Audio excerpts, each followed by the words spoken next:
യസ്വാനുഭാവം അഖിലശ്രുതി സാരമേകമധ്യാത്മദീപമതിഥി തീക്ഷതാന്തമോന്ധം സംസാരിണാം കരുണയാഹ പുരാണഗുഹ്യം തം വ്യാസസൂനുമുപയാമി ഗുരും മുനീനാം മൂകം കരോതി വാചാലം പങ്കും ലംഘയതേ ഗിരിം യത്കൃപാതമഹം വന്ദേ പരമാനന്ദമാധവം യം ബ്രഹ്മാ വരുണേന്ദ്ര രുദ്രമരുതസ്തുന്വന്തി ദിവ്യൈസ്തവൈർവേദൈ സാംഗപദക്രമോപനിഷദൈർഗായന്തി യം സാമഗാഃ ധ്യാനാവസ്ഥിതതദ്ഘരേണ മനസാ പശ്യന്തി യം യോഗിനോ യസ്യാം തന്ന വിദുസുരാസുരഗണഃ ദേവായ തസ്മൈ നമഃ. കോമളം പൂജയൻ വേണും ശ്യാമളോയം കുമാരകഃ വേദവേദ്യം പരം ബ്രഹ്മ ഭാസതാം പുരതോ മമ ഭൂതേർമഹദ്ഭിജയിമാ പുരോ വിഭുർനിർമായ ചേതേ യതമോഷു പൂരുഷാ ഭുക്തേ ഗുണാൻ ഷോഡശ ഷോഡശാത്മകസ്വരം കൃഷിഷ്ട ഭഗവാൻ വജാംസി മേ. ഓം നമോ ഭഗവതേ വാസുദേവായ. ശ്രീ ഗുരുവായൂരപ്പ ശരണം. ഹര ഹര നമ പാർവതീപതേ. ഹര ഹര മഹാദേവ. സർവത്ര ഗോവിന്ദനാമ സങ്കീർത്തനം. ഗോവിന്ദ ഗോവിന്ദ. ശ്രീകൃഷ്ണായ നമോ നമഃ. സജ്ജനങ്ങൾക്ക് എല്ലാവർക്കും വിനീതമായിട്ടുള്ള നമസ്കാരം. നമ്മള് ശ്രീമദ് ഭാഗവതം ദശമസ്കന്ധത്തെ കുറിച്ചാണ് അനുസ്മരിക്കുന്നത്. ആ ദശമസ്കന്ധത്തില് ഇപ്പൊ കഴിഞ്ഞ ദിവസങ്ങളിലായിട്ട് നമ്മള് 70ഓളം അധ്യായങ്ങളെ കുറിച്ച് അനുസ്മരിച്ചു. ഈ ദശമസ്കന്ധത്തിലെ ഓരോ അധ്യായങ്ങളിലൂടെയും അതിൽ വർണ്ണിച്ചതായിട്ടുള്ള കഥകള്, ഉപദേശങ്ങള്, അതിലെ സ്തുതികള്, ഇതിനെ കൊണ്ടൊക്കെ നമുക്ക് സാധിക്കേണ്ടതായിട്ടുള്ള പ്രയോജനം എന്താണ് എന്നാണെങ്കിൽ മനസ്സ് ഭഗവാനിൽ തന്നെ ഉറച്ചു നിൽക്കുക. മനസ്സ് ഭഗവാനിൽ ഉറയ്ക്കുന്ന സമയത്ത്, ഭഗവാനിൽ മനസ്സ് പൂർണ്ണമായിട്ട് വിലയം പ്രാപിക്കുന്ന സമയത്ത് ആ ഭഗവാൻ അല്ലാതെ വേറൊന്നുമില്ല നമുക്ക് എന്നുള്ള അനുഭവം വരുന്നതാണ്. ഭഗവാനിൽ മനസ്സുറച്ചു കഴിഞ്ഞാൽ പിന്നെ മറ്റ് ചിന്തകളോ മറ്റു ലോകത്തിലെ വിഷയങ്ങളുടെ അനുഭവങ്ങളോ ഒന്നും നമ്മുടെ മനസ്സിലേക്ക് കയറി വരില്ല. അപ്പൊ നമ്മുടെ മനസ്സില് വിഷയചിന്ത കയറി വരാൻ കാരണം നമ്മള് ഭഗവാനെ ശരിക്കും പൂർണ്ണമായിട്ട് മനസ്സിൽ ഉൾക്കൊണ്ടിട്ടില്ല. ഒരു വസ്തു പൂർണ്ണമായിട്ട് നമ്മുടെ മനസ്സിൽ ഉൾക്കൊണ്ട് കഴിഞ്ഞാൽ പിന്നെ മറ്റു വസ്തുക്കൾക്ക് കയറി നിൽക്കാനുള്ള സ്ഥലം മനസ്സിലുണ്ടാവില്ല.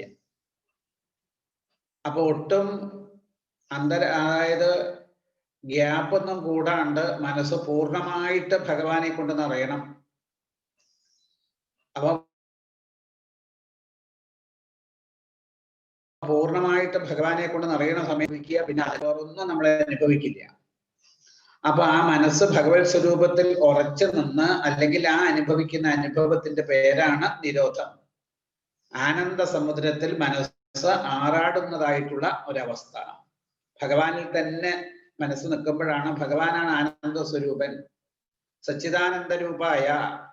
അപ്പൊ സച്ചിദാനന്ദ സ്വരൂപത്തിൽ തന്നെ മനസ്സ് ഉറച്ചു നിൽക്കുകയാണ്. അപ്പൊ മനസ്സിന്റെ അനുഭവം സച്ചിദാനന്ദം. അപ്പൊ കാണുന്നതും കേൾക്കുന്നതുമായിട്ടുള്ള ഭാവങ്ങളൊക്കെയും സച്ചിദാനന്ദം മാത്രമാണ്. അതാണ് നമ്മുടെയൊക്കെ സ്വരൂപമായിട്ടിരിക്കുന്നത്. നമ്മളൊക്കെ സുഖാന്വേഷികളാണ്. ആ എന്തുകൊണ്ടാണ് നമ്മൾ സുഖം അന്വേഷിക്കുന്നത് എന്നാണെങ്കിൽ, ഈ സുഖം നമ്മള് എപ്പോഴും, അതായത് നമ്മൾ പണ്ട് അനുഭവിച്ചിട്ടുണ്ട് എന്നാണ്. അപ്പൊ അനുഭവിച്ചത് കൊണ്ട് വീണ്ടും അത് വേണം എന്നുള്ള തോന്നൽ വരികയാണ്. ആ സുഖം നമ്മുടെ സ്വരൂപമായത് കൊണ്ടാണ് നമുക്ക് അതിനെ വീണ്ടും അനുഭവിക്കണം എന്ന തോന്നൽ വരുന്നത് എന്നാണ്. അപ്പൊ ആ സുഖം ആണ് നമ്മൾ അന്വേഷിക്കുന്നത്. ആ സുഖത്തെ നമുക്ക് പ്രദാനം ചെയ്യാൻ കഴിവുള്ള ആള് നമ്മുടെ ഉള്ളിൽ തന്നെയാണ്. ആനന്ദ സ്വരൂപനായിട്ട് ഭഗവാനാണ്. അപ്പൊ ആ ഭഗവാനെ ആശ്രയിക്കലാണ്. ആ ഭഗവാനെ ആശ്രയിക്കുന്നതോട് കൂടിയിട്ട് നമുക്ക് മറ്റ് വിഷയങ്ങളെ കുറിച്ചുള്ള ചിന്തകളൊക്കെ നമ്മളിൽ നിന്ന് അന്നേക്കുമായിട്ട് അകലും. അതിനു വേണ്ടിയിട്ടാണ്. അപ്പൊ അതിൽ നമ്മൾ കഴിഞ്ഞ ദിവസം ഭഗവാന്റെ ആ ധ്യാന, അതായത് നിത്യ കർമാനുഷ്ഠാനങ്ങളെ കുറിച്ച് വർണ്ണിച്ചു എന്നാണ്. ഭഗവാന്റെ ഓരോ ദിവസത്തെ ആ നിത്യ കർമ്മങ്ങളെ കുറിച്ച്. ഇപ്പൊ ഭഗവാൻ പ്രഭാതകാലത്ത് ബ്രാഹ്മ മുഹൂർത്തത്തിൽ എഴുന്നേറ്റ് ആ തൻ്റെ സ്വരൂപത്തെ തന്നെ ധ്യാനിച്ച് പിന്നെ കുളിയും നിത്യകർമ്മങ്ങളും. അപ്പൊ എങ്ങനെയാണ് ഒരു ഗൃഹസ്ഥൻ ധർമാനുഷ്ഠാനത്തോട് കൂടിയിട്ട് ജീവിക്കേണ്ടത്? അപ്പൊ അതിന് ബാഹ്യശുദ്ധി, ആഭ്യന്തര ശുദ്ധി, ഇങ്ങനെയുള്ള ശുദ്ധികളൊക്കെ വേണം ജീവനെ സംബന്ധിച്ച്. അതൊക്കെ ഭഗവാൻ തൻ്റെ ജീവിതത്തിലൂടെ നമുക്ക് കാണിച്ചു തരികയാണ്. അങ്ങനെ ആ മനസ്സ് പൂർണ്ണമായിട്ടും അതായത് ഭഗവാൻ തൻ്റെ അനുഷ്ഠാനത്തിലൂടെ ലോകത്തിൽ എങ്ങനെയാണ് ധർമ്മനിഷ്ഠയോടുകൂടി ജീവിക്കേണ്ടത് എന്ന ഭാവം, ആ ധർമ്മം പൂർണ്ണമാകുന്ന സമയത്തെ നമുക്ക് മനസ്സ് ശുദ്ധിയായിട്ട്, ആ മനഃശുദ്ധി വന്ന നമ്മള് അല്ലെങ്കിൽ ധർമ്മം ശരിയായിട്ട് അനുഷ്ഠിക്കുമ്പോൾ മനഃശുദ്ധി ഉണ്ടാവും. ആ മനഃശുദ്ധി വരുമ്പോഴാണ് നമുക്ക് ഭക്തി ഉണ്ടാവുക. അപ്പൊ ഭക്തി കൊണ്ടേ മനസ്സ് പൂർണ്ണമായിട്ടും ഈശ്വരന്റെ ഉറച്ചു നിൽക്കുള്ളൂ. ഭക്തി കൊണ്ടാണ് ഭഗവാൻ സന്തോഷിക്കുക. അപ്പൊ അതിനു വേണ്ടിയിട്ടാണ് ഭഗവാൻ ഇങ്ങനെ ഓരോ അനുഷ്ഠാനങ്ങളും നമുക്ക് കാണിച്ചു തരുന്നത് എന്നാണ്. അങ്ങനെ പിന്നെ ആ പ്രഭാത കർമ്മങ്ങളൊക്കെ കഴിഞ്ഞ്, പ്രഭാതത്തിലുള്ള ആ കൃത്യങ്ങളൊക്കെ കഴിഞ്ഞതിന് ശേഷം ഭക്ഷണമൊക്കെ കഴിച്ചിട്ട് ബന്ധുക്കളോടും ആ പരിജനങ്ങളോടും കൂടി ഇരുന്ന് ഭക്ഷണമൊക്കെ കഴിച്ചിട്ട് ആ സാത്വികിയുടെ കയ്യും പിടിച്ച് തേരിൽ കയറിയിട്ട് ഉദ്ധവനോട് കൂടിയിട്ട് ഭഗവാൻ സഭയിലേക്ക് പോകുന്നതാണ്. ആ സഭയുടെ പ്രത്യേകത ഇന്നലെ പറഞ്ഞു. അവിടെ ഷഡൂർമികളൊന്നും ഉണ്ടാവില്ല. വിശപ്പ്, ദാഹം, മോഹം തുടങ്ങി മൃത്യു വരെയുള്ള അനുഭവങ്ങളൊന്നും ആ സുധർമ്മിയിൽ ഉണ്ടാവില്ല. എപ്പോഴും മനസ്സ് ധർമ്മനിഷ്ഠയോട് കൂടിയിട്ടുള്ള അനുഭവത്തിൽ എത്തിയാൽ നമുക്ക് മറ്റ് ശാരീരികമായിട്ടുള്ള അനുഭവങ്ങളൊന്നും നമ്മളെ ബാധിക്കില്ല എന്നാണ്. നമുക്കിപ്പോ ശരീരത്തെ കുറിച്ചുള്ള ചിന്ത വരുമ്പോ നമ്മൾ എന്തുകൊണ്ടാണ് നമ്മൾ ശരീരത്തെ കുറിച്ച് ചിന്തിക്കുന്നത്? നമ്മൾ ആ സമയത്ത് ഈശ്വരനെ മറന്നതുകൊണ്ട്. ഈശ്വരനെ ഓർത്തിരിക്കുന്ന സമയത്ത് നമുക്ക് ശരീരത്തെ കുറിച്ച് ചിന്തിക്കാൻ പറ്റില്ല. കാരണം മനസ്സൊന്നിൽ തന്നെ നിൽക്കുകയാണ്. അപ്പൊ നമുക്ക് ഈ ശരീരചിന്ത വരുമ്പോഴാണ് നമുക്ക് ദുഃഖമുള്ളത്. അതേസമയം ആ ശരീരചിന്തയെ വിട്ടിട്ട് ഈശ്വരനെ തന്നെ ചിന്തിക്കുകയാണെന്ന് വെച്ചാൽ നമുക്ക് ദുഃഖമൊന്നുമില്ല. അതുകൊണ്ടാണ് ഇവിടെ സുധർമ്മ എന്ന സഭയിൽ പ്രവേശിച്ചു കഴിഞ്ഞാൽ പിന്നെ അവിടെ ജര, അതായത് വിശപ്പ്, ദാഹം, മോഹം, അങ്ങനെയുള്ള ഭാവങ്ങളൊന്നും ഇല്ല എന്ന് പറയുന്നത്. ഇതൊക്കെ ശരീരത്തിന്റെ അനുഭവങ്ങളാണ്. അപ്പൊ ശാരീരികമായിട്ടുള്ള ഭാവങ്ങളിൽ നിന്ന് വിടണമെങ്കിൽ മനസ്സ് ധർമ്മനിഷ്ഠയോട് കൂടിയിട്ട് ഈശ്വരനിൽ ഉറയ്ക്കണം. അതായത് നമ്മുടെയൊക്കെ ധർമ്മമായിട്ടിരിക്കുന്നത് ഈശ്വരനെ ഭജിക്കുക, ഈശ്വരനിൽ ഭക്തി വളർത്തുക എന്നുള്ളതാണ്. ഭഗവാനിൽ ഭക്തി വളർന്ന മനസ്സ് പൂർണ്ണമായിട്ട് ഭഗവാനിൽ ഉറച്ചാൽ പിന്നെ ശരീരത്തെ കുറിച്ച് ചിന്തിക്കില്ല. അതന്നെയാണ് സുധർമ്മ എന്നുള്ള ഭാവം എന്നാണ്. ഭാഗവതം തുടങ്ങുന്ന സമയത്ത് ശൗനകാദികള് സൂതനോട് ചോദിച്ച ചോദ്യത്തില് മനുഷ്യന്റെ ധർമ്മം എന്താണെന്ന്, സകല ശാസ്ത്രങ്ങളുടെയും ധർമ്മം എന്താണെന്നാണ് ചോദിച്ചത് എന്നാണ്. എല്ലാ ശാസ്ത്രങ്ങളുടെയും ധർമ്മം, ശാസ്ത്രങ്ങളുടെയും രഹസ്യം എന്താണ്? സർവശാസ്ത്രങ്ങളും നമ്മളെ ബോധിപ്പിക്കുന്നത് ധർമ്മത്തെ അനുഷ്ഠിക്കുക. ധർമ്മം എന്താണെന്ന് ബോധിപ്പിക്കലാണ് ശാസ്ത്രങ്ങളൊക്കെ ചെയ്യുന്നത്. എന്താ നമ്മുടെയൊക്കെ ധർമ്മമായിട്ടിരിക്കുന്നത്? ഈശ്വരനിലെ ഭക്തി വളർത്തിക്കൊണ്ട് ജീവിക്കുക. ഈശ്വരനിലെ ഭക്തി വളരുക എന്ന് വെച്ചാൽ ഈശ്വരനുമായിട്ട് നമ്മുടെ മനസ്സ് പൂർണ്ണമായിട്ട് യോജിക്കുക എന്നർത്ഥം. മനസ്സ് പൂർണ്ണമായിട്ട് ഈശ്വരനോടുകൂടി യോജിച്ചു കഴിഞ്ഞാൽ പിന്നെ ശരീരത്തെ കുറിച്ച് ചിന്തിക്കില്ലല്ലോ. ശരീരചിന്തയിൽ നിന്നാണ് സകല അനിഷ്ട അനുഭവങ്ങളും നമുക്ക് ലോകത്തിൽ ഉണ്ടാവുന്നത് എന്നാണ്. അതിനെക്കുറിച്ച് ചിന്തിച്ചിട്ടില്ല. നമ്മൾ ഏതെങ്കിലും ഒരു വസ്തു, ഒരു കാര്യം ഏകാഗ്രമായിട്ട് ചിന്തിക്കുകയാണെങ്കിൽ നമ്മൾ മറ്റുള്ളതിനെയൊക്കെ മറക്കാറുണ്ടല്ലോ. അപ്പൊ നമ്മൾ മറ്റുള്ളതിനെ കുറിച്ചൊന്നും ഓർക്കാറില്ല. ഇതുപോലെ നമ്മൾ പൂർണ്ണമായിട്ട് ഈശ്വരനെ കുറിച്ച് തന്നെ ചിന്തിക്കുകയാണെങ്കിൽ പിന്നെ നമുക്ക് ശരീരത്തെ കുറിച്ച് ചിന്തിക്കാനുള്ള സമയം അവിടെ ഇല്ല. അപ്പൊ പിന്നെ നമുക്ക് ആ സമയത്ത് ദുഃഖവും ഇല്ല എന്നാണ്. ശരീരത്തെ കുറിച്ച് ചിന്തിക്കുമ്പോഴാണ് നമുക്ക് ദുഃഖം വരുന്നത്. അപ്പൊ ഈശ്വരനെ നമ്മൾ മറക്കുകയാണ്. അപ്പൊ നമ്മുടെ ജീവിതത്തിൽ ദുഃഖം വരുന്നുണ്ടെങ്കിൽ അതിൻ്റെയൊക്കെ കാരണം നമ്മൾ ഈശ്വരനെ വിസ്മരിക്കുന്നത് കൊണ്ടാണ്. അപ്പൊ ഈശ്വരനെ സ്മരിക്കല്, ഈശ്വര സ്മരണയാണ് എല്ലാ ദുഃഖങ്ങൾക്കും നിവൃത്തിയായിട്ടിരിക്കുന്നത് എന്നാണ്. ഈശ്വരനെ സ്മരിക്കുമ്പോൾ നമ്മൾ ഈശ്വരന്റെ ഭാവത്തിലേക്ക് എത്തുകയാണ്. ആ ഈശ്വരന്റെ ഭാവമാണ് സച്ചിദാനന്ദം, സുഖം, നിത്യാനന്ദം. അതാണ് നമുക്കൊക്കെ ആവശ്യമായിട്ടുള്ള വസ്തു. അപ്പൊ ഇവിടെ ആ തരത്തില് സുധർമ്മ എന്ന സഭയിലേക്ക് പ്രവേശിച്ചിട്ട് അവിടെ രാജ്യകാര്യങ്ങളെ കുറിച്ചൊക്കെ ചർച്ച ചെയ്യുകയാണ്. അങ്ങനെ ഇരിക്കുന്ന കാലത്താണ് ആ മഗധ രാജ്യത്തിൽ നിന്ന് ഒരു ദൂതന്റെ വരവ്. അതൊക്കെയാണ് നമ്മൾ ഇന്നലെ അനുസ്മരിച്ചതെന്നാണ്.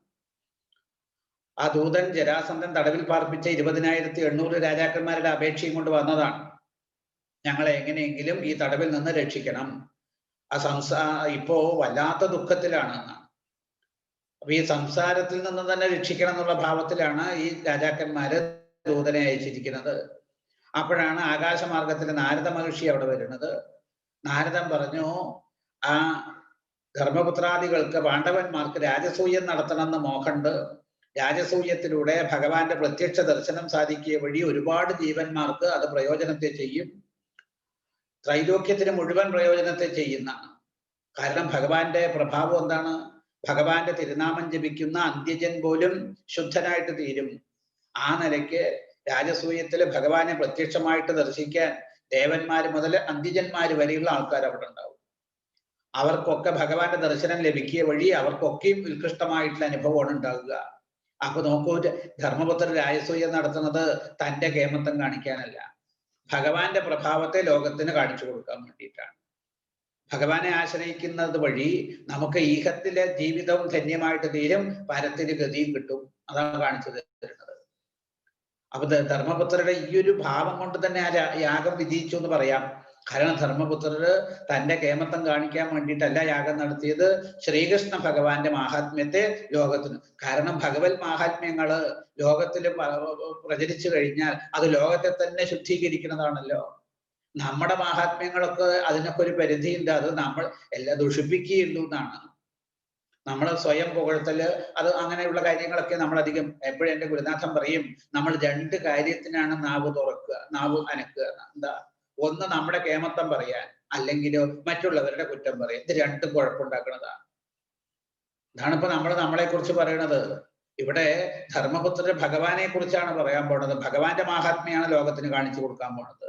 അങ്ങനെ ഭഗവാന്റെ മാഹാത്മ്യം മനസ്സിലാക്കിയിട്ട് എല്ലാവരും ഭഗവത് മാർഗത്തിലേക്ക് തിരിയണം, എല്ലാവരും ഈശ്വരപരമായിട്ട് രീതിയിൽ ജീവിതം നയിക്കണം. അതുകൊണ്ട് അവരുടെ ജീവിതം ധന്യധന്യമായിട്ട് തീരണം, അതുകൊണ്ട് അവർക്ക് പരമഗതി കിട്ടണം.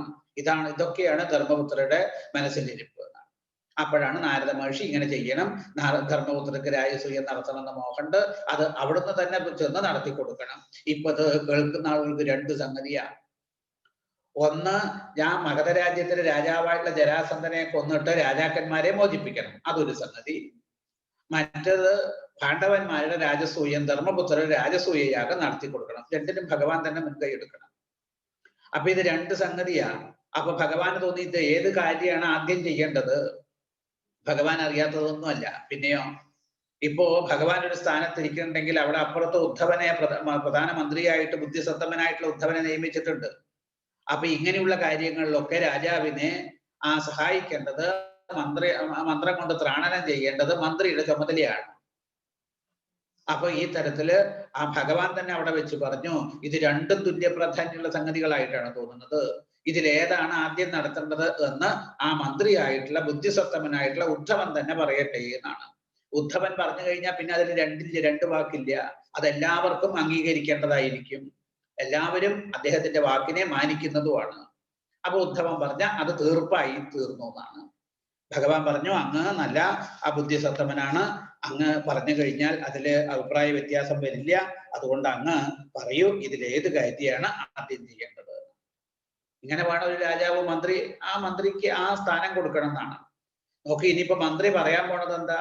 ഇത് രണ്ടും രണ്ട് കാര്യമായിട്ട് മറ്റുള്ളവർക്ക് തോന്നുന്ന രണ്ടും ഒരേ സംഗതി തന്നെ എന്നാണ്. കാരണം അപ്പൊ ഒരേ കാര്യത്തിന് രണ്ടും തുല്യ പ്രാധാന്യമുണ്ട്. അപ്പൊ രണ്ടല്ല, രണ്ടും ഒന്ന് തന്നെയാണ്. അപ്പൊ ഒരു കാര്യത്തിന് ചെന്നാൽ രണ്ടും നടക്കും എന്നാണ് ഇനി ഉദ്ധവൻ പറയാൻ പോണത് എന്നാണ്. അപ്പൊ ഉദ്ധവൻ, സർവജ്ഞനായിട്ടുള്ള ഭഗവാൻ ഒരു അജ്ഞനെ പോലെ ഉദ്ധവൻ കാര്യം പറയട്ടെ എന്ന് പറഞ്ഞതോടുകൂടെ ഇപ്പോ ഇനി 71 അധ്യായത്തില് അതിന് മറുപടി പറയുകയാണ്. ശുകമഹർഷി പറയണു, ഇത്യുദീരിതമാകർണ്യ ദേവർഷൈരുദ്ധവോ ബ്രവീത് സഭ്യാനമതമാജ്ഞായ കൃഷ്ണസ്യ മഹാമതി. ഇവിടെ രാജസൂയത്തിന് പോകണം എന്നുള്ള നാരദവാക്യം കേട്ടപ്പോ ജരാസന്ധന്റെ വധത്തിന് പോകണമെന്ന് സദസ്സിലുള്ളവർക്ക് നല്ല ആഗ്രഹമുണ്ട്. ബലരാമനൊക്കെ അതിനെ അനുകൂല, വേഗം തന്നെ ജരാസന്ധനെ കൊന്നിട്ട് രാജാക്കന്മാരെ മോചിപ്പിക്കാനാണ് പോണ്ടത് എന്നാണ്. അപ്പൊ ഒരുപാട് ആളുകൾ അതിനെ അനുകൂലിക്കുന്നുണ്ട്. അപ്പൊ ഈ രണ്ട് കാര്യവും സാധിക്കണം എന്ന് ശ്രീകൃഷ്ണ ഭഗവാനുള്ള അഭിപ്രായം നന്നായിട്ട് അറിയുന്ന ആളാണ് മഹാബുദ്ധിമാനായിട്ടുള്ള ഉദ്ധവൻ. അതറിഞ്ഞുകൊണ്ട് അദ്ദേഹം പറയുകയാണ്. ഉദ്ധവൻ പറഞ്ഞു, യദുക്തം ഋഷിണാദേവ സാച്ചിപ്യം യക്ഷിതസ്ത്വയാ കാര്യം പൈതൃഷതയസ്യ രക്ഷാചരണൈഷിണാം. പറഞ്ഞു, ഭഗവാനെ, അങ്ങയുടെ ആ അച്ഛന്റെ പെങ്ങളായിട്ടുള്ള, അല്ലെ അച്ഛന്റെ പിതൃ സഹോദരി പുത്രനായിട്ടുള്ള യുധിഷ്ഠിരൻ രാജസൂയത്തിന് അങ്ങയുടെ സാന്നിധ്യം കാക്ഷിക്കുന്നുണ്ട്. അതാണല്ലോ ഇപ്പൊ ശ്രീനാരദ മഹർഷി പറഞ്ഞത്. അത് വേണ്ട തന്നെയാണ്. ജരാസന്ധന്റെ ബന്ധനത്തിൽ കിടക്കുന്ന രാജാക്കന്മാര് അങ്ങയെ ശരണം പ്രാപിച്ചിരിക്കുകയാണ്. അപ്പോ ആ അങ്ങയെ ശരണം പ്രാപിച്ചു കഴിഞ്ഞാൽ ശരണം പ്രാപിച്ചവരെ അനുഗ്രഹിക്കുക എന്നുള്ളതാണല്ലോ അവിടുത്തെ കർത്തവ്യം. അപ്പൊ അതും ചെയ്യേണ്ടതാണ്. അതില് ഇത് എന്താ ചെയ്യേണ്ടത്? ഈ രണ്ട് കാര്യവും തുല്യ പ്രാധാന്യത്തോടു കൂടിയത് രണ്ടല്ല, ഒന്നെന്നെയാണ്. ഇവിടെ ആ രാജസൂയത്തിന് മുന്നോടിയായിട്ട് എഷ്ടവ്യം രാജസൂയേന ദിക്ചക്ര ജൈനാ വിഭോ അതോ ജരാസുത ജയ ഉഭയാത്തോ മതോ മമ. ഇവിടെ പറയാണ് ഭഗവാനെ, ഈ രാജസൂയത്തിന് മുന്നോടിയായിട്ട് രാജാക്കന്മാരെ മോചിപ്പിക്കലും രാജസൂയം നടത്തി കൊടുക്കലും രണ്ടും തുല്യ പ്രാധാന്യത്തോട് കൂടിയവയാണ്. പക്ഷെ ആദ്യം രാജസൂയത്തിനാണ് പോണ്ടത്. കാരണം ഈ രാജസൂയത്തിന് പോയി കഴിഞ്ഞാൽ രണ്ട് ഗുണമുണ്ട് എന്നാണ്. അപ്പൊ ഒരു സംഗതിയായിട്ട് മാറും രണ്ടും കൂടെ. എങ്ങനെ? ഈ ദിഗ്വിജയത്തിലൂടെ 4 പുറവുള്ള രാജാക്കന്മാരെയൊക്കെ ജയിച്ച് കപ്പം വാങ്ങിയിട്ട് വേണം രാജസൂയം ചെയ്യാൻ. അപ്പൊ ആ കൂട്ടത്തില് വടക്കുള്ള മഗധനെ ജരാസന്ധനെയും ജയിക്കേണ്ടതായിട്ട് വരും. ഈ ജരാസന്ധനെ അങ്ങനെ എളുപ്പം ജയിക്കാനൊന്നും പറ്റില്ല. 10,000 ആനകളുടെ ശക്തിയുള്ള ആളാണ് ജരാസന്ധൻ. അപ്പൊ നല്ല ശരീരബലമുണ്ട്. അപ്പൊ അത്രത്തോളം ബലം വേറെ ആർക്കും ഇല്ല. മാത്രമല്ല യുദ്ധത്തില് സൈന്യസമേതം പോയിട്ട് യുദ്ധം ചെയ്തിട്ട് ജയിക്കാം എന്ന് വെച്ചാലോ അതും നടക്കില്ല. 100 അക്ഷൗണി സൈന്യം കസ്റ്റഡിയിലുള്ള ആളാണ് ഈ ജരാസന്ധൻ. അപ്പോ അദ്ദേഹത്തെ അങ്ങനെ തോൽപ്പിക്കാനും വിഷമം തന്നെയാണ്. അപ്പോ ഒരു വഴിയേ ഉള്ളൂ. തുല്യ ബലവാനാണ് ഭീമസേനൻ. ഭീമസേനന് 10,000 ആനയുടെ ശക്തിയുണ്ട്. അപ്പോ ഭീമസേനൻ ഒഴികെ മറ്റാർക്കും അയാളെ ജയിക്കാൻ പറ്റില്ല എന്നാണ്. അപ്പൊ കാരണം അദ്ദേഹത്തിന് അത്ര ആ ഭീമന്റെ ഒപ്പം ശരീരബലം ഉള്ള ആളാണ്. അപ്പോ അതുകൊണ്ട് ദ്വന്ദ്വയുദ്ധത്തിലല്ലാതെ മറ്റൊരു വിധത്തില് അയാളെ ജയിക്കാൻ പ്രയാസ. യുദ്ധം പലതരത്തിലുള്ള സൈന്യങ്ങൾ സമേതം. പക്ഷെ സൈന്യസമേതം ചെന്ന് യുദ്ധത്തിന് ചെന്ന് കഴിഞ്ഞാൽ അയാൾക്ക് സൈന്യബലം കുറച്ച് കൂടുതലുള്ളത് കൊണ്ട് ജയിക്കാൻ പ്രയാസമാണ്. അപ്പൊ പിന്നെ ശരീരബലം ഉള്ളത് കൊണ്ടോ അതിന് അതുപോലുള്ള ആളെ തന്നെ കിട്ടണം. അപ്പോ അദ്ദേഹത്തിന് തുല്യ ബലവാനായിട്ട് ഭീമസേനനുണ്ട്. ഭീമസേനനെ കൊണ്ട് ദ്വന്ദ്വയുദ്ധ ഭിക്ഷ യാചിപ്പിക്കുക. അത് ആ തരത്തില് 1000 സവൈ ദുർവിഷഹോ രാജ നാഗായുധ സമോബലെ ബലിരാമഭിജാന്യേഷ ഭീമം സമബലം വിന. 1000 ആനയ്ക്ക് തുല്യമായിട്ടുള്ള ബലമുള്ള ആ രാജാവിനെ വധിക്കാൻ 1000 ആനകൾക്ക് തുല്യബലമുള്ള ഭീമസേനനെ കൂടാതെ മറ്റ് അന്യരാർക്കും സാധിക്കില്ല. അത് തീർച്ചയാണ് എന്നാണ്. അപ്പോ ആ ജരാസന്ധനെ ദ്വന്ദ്വയുദ്ധത്തിൽ ജയിക്കണം. കാരണം അവന് 100 അക്ഷൗണി സൈന്യമുണ്ട്. അവനെയും സൈന്യത്തെയും ഒന്നിച്ച് വധിക്കുന്നത് ശരിയല്ല. അവൻ നല്ല ബ്രാഹ്മണ ഭക്തനാണ് എന്നാണ്. ബ്രാഹ്മണർ എന്ത് ചോദിച്ചാലും അവൻ നിരാകരിക്കില്ല എന്നാണ്. അപ്പൊ ഒരുപാട് ദുർഗുണങ്ങളൊക്കെ, ഇതാണ് വ്യാസന്റെ കഥാപാത്രങ്ങളുടെയൊക്കെ പ്രത്യേകത. ഒരുപാട് ദുർഗുണങ്ങളൊക്കെ ഉണ്ടെങ്കിൽ എന്തെങ്കിലും ഒരു നല്ലൊരു അനുഭവം അയാൾ കാണാതിരിക്കില്ല. ഇവിടെ ജരാസന്ധൻ ഒരുപാട് ദുർഗുണങ്ങളൊക്കെ ഉള്ള ആളാണെങ്കിലും നല്ലൊരു ഗുണമുണ്ട്, നല്ല ബ്രാഹ്മണ ഭക്തനാണ്. ബ്രാഹ്മണർ എന്ത് ചോദിച്ചാലും കൊടുക്കുന്നതാണ്. അപ്പൊ ആ ഭാവത്തില് അതിനെ മുതലെടുത്തുകൊണ്ട് ബ്രഹ്മവേഷധരോഗത്വ തം വിക്ഷേത മൃഗോദരാം ഖനിശ്ചിരിന സന്ദേഹോ ധൈര്യതേതവ സന്നിധോ. ഭീമസേനൻ ശരിക്കും ബ്രാഹ്മണ വേഷം ധരിച്ചിട്ട് ജരാസന്ധന്റെ അടുത്ത് ചെന്ന് അവനോട് ദ്വന്ദ്വയുദ്ധം യാചിക്കുക. അങ്ങയുടെ സാന്നിധ്യത്തില് ജരാസന്ധനുമായിട്ട് ഭീമസേനൻ ദ്വന്ദ്വയുദ്ധം നടത്തിയാല് അവൻ ഭീമസേനൻ ആ ജരാസന്ധനെ ഹരിക്കും, തീർച്ചയാണ് എന്നാണ്. അപ്പോ കാരണം ഭഗവാന്റെ സാന്നിധ്യത്തിൽ ഏത് കാര്യങ്ങളും നടക്കാൻ പാടില്ലാത്തതില്ലല്ലോ. എല്ലാം എല്ലാറ്റിനും കാരണക്കാരനായിട്ടിരിക്കുന്നത് ഭഗവാനാണ്. ഈ പ്രപഞ്ചത്തിന്റെ സൃഷ്ടി സ്ഥിതി സംഹാരം ഇത് ഭഗവാന്റെ സാന്നിധ്യം കൊണ്ട് ബ്രഹ്മാദികള് നടത്തിക്കൊണ്ടിരിക്കുക. അതുകൊണ്ടാണ് അടുത്ത ശ്ലോകത്തിൽ അത് പറയുന്നത്. ഇവിടെ എന്താ? നിമിത്തം പരമീശസ്യ വിശ്വസർഗനിരോധയോ ഹിരണ്യഗർഭചർവച്ച കാലസ്യാരൂപിണസ്തവാം. ഭഗവാൻ എന്ന് വെച്ച നിർഗുണനാണ് അല്ലെ? ആ നിർഗുണനായിട്ടുള്ള ഭഗവാൻ കാലസ്വരൂപനാണ്. ആ കാലസ്വരൂപനും സർവേശ്വരനും സ്വതേ സ്വരൂപമില്ലാത്തവനുമായിട്ടുള്ള അവിടുന്ന് ലോകത്തിന്റെ സൃഷ്ടി സ്ഥിതി സംഹാരങ്ങൾക്ക് കാരണഭൂതനാണ്. ബ്രഹ്മാവും പരമേശ്വരനും വെറും നിമിത്തങ്ങളാണ്. കാരണം ബ്രഹ്മാവിന് തന്റെ സാന്നിധ്യം കൊണ്ട് തന്റെ ശക്തി ആ രജോ ഗുണ ശക്തി ബ്രഹ്മാവിലൂടെ ഭഗവാൻ പ്രകാശിപ്പിക്കുമ്പോഴാണ് ബ്രഹ്മാവിന് സൃഷ്ടിക്കാനുള്ള കഴിവ് കിട്ടുന്നത്. അതേപോലെ തന്നെ തൻ്റെ ഉള്ളിലുള്ള തൻ്റെ മായാശക്തി, മായയുടെ ഭാവത്തില് ആ മായാശക്തി ആ തമോ ഗുണത്തിന്റെ ഭാവത്തിലുള്ള മായ അത് പരമേശ്വരനിലൂടെ പ്രകാശിക്കുമ്പോഴാണ് പരമേശ്വരൻ സംഹരിക്കാനുള്ള കഴിവ് കിട്ടുന്നത്. അപ്പൊ ഇതിന്റെ അപ്പോ സത്വം രജസ് തമസ് എന്ന 3 ഗുണങ്ങള് മായയുടെ. ആ മായ ആരുടെയാ? ഭഗവാന്റെ. അപ്പോ ശരിക്കും പറഞ്ഞാൽ ഭഗവാനാണ് അതിനൊക്കെ അടിസ്ഥാനമായിട്ടുള്ള കാരണക്കാരൻ. അല്ലാണ്ട് വേറൊരാളല്ല. അപ്പൊ പിന്നെ ബ്രഹ്മാവോ വിഷ്ണുവോ ശിവൻ എന്നൊക്കെ പറയണത് ഓരോ ഭാവം പറയണമെന്ന് മാത്രമേ ഉള്ളൂ. പരമമായിട്ടിരിക്കുന്നത് ഭഗവാൻ തന്നെ. ഭഗവാന്റെ സാന്നിധ്യത്തിൽ ബ്രഹ്മാവ് സൃഷ്ടിക്കുന്നു. അതെ, ആ ഭഗവാന്റെ സാന്നിധ്യത്തില് പരമേശ്വരൻ സംഭരിക്കുന്നു. ഇങ്ങനെ പറയാൻ പറ്റുള്ളൂ. ഭഗവത് സാന്നിധ്യാണ്. അപ്പോ ഭഗവാന്റെ സാന്നിധ്യത്തില് ആ ഭീമസേനനെ ആ ദ്വന്ദ്വയുദ്ധ ഭിക്ഷ യാചിച്ച് മേടിച്ച് ജരാസന്ധനെ ആ ദ്വന്ദ്വയുദ്ധത്തിൽ ഹരിക്കാൻ പറ്റുള്ളൂ. ഭഗവാന്റെ സാന്നിധ്യത്തില് അത് നടക്കുന്നതാണ്. കാരണം ഭഗവാൻ കാലസ്വരൂപനാണല്ലോ. ആ കാലത്തിലാണ് ഈ ലോകത്തില് ഓരോന്നും, അതായത് ഈ ലോകം തന്നെ കാലത്തിൽ നിലനിൽക്കുന്നതാണ്. ഓരോ പദാർത്ഥങ്ങൾ ഉണ്ടാവുന്നതും നിലനിൽക്കുന്നതും നശിക്കുന്നതും കാലത്തിലാണ്. കാലത്തിൽ ഉണ്ടായി കാലത്തിൽ നിലനിന്ന് കാലത്തിൽ ലയിക്കുകയാണ് ഓരോ ജീവജാലങ്ങൾ എന്നാണ്.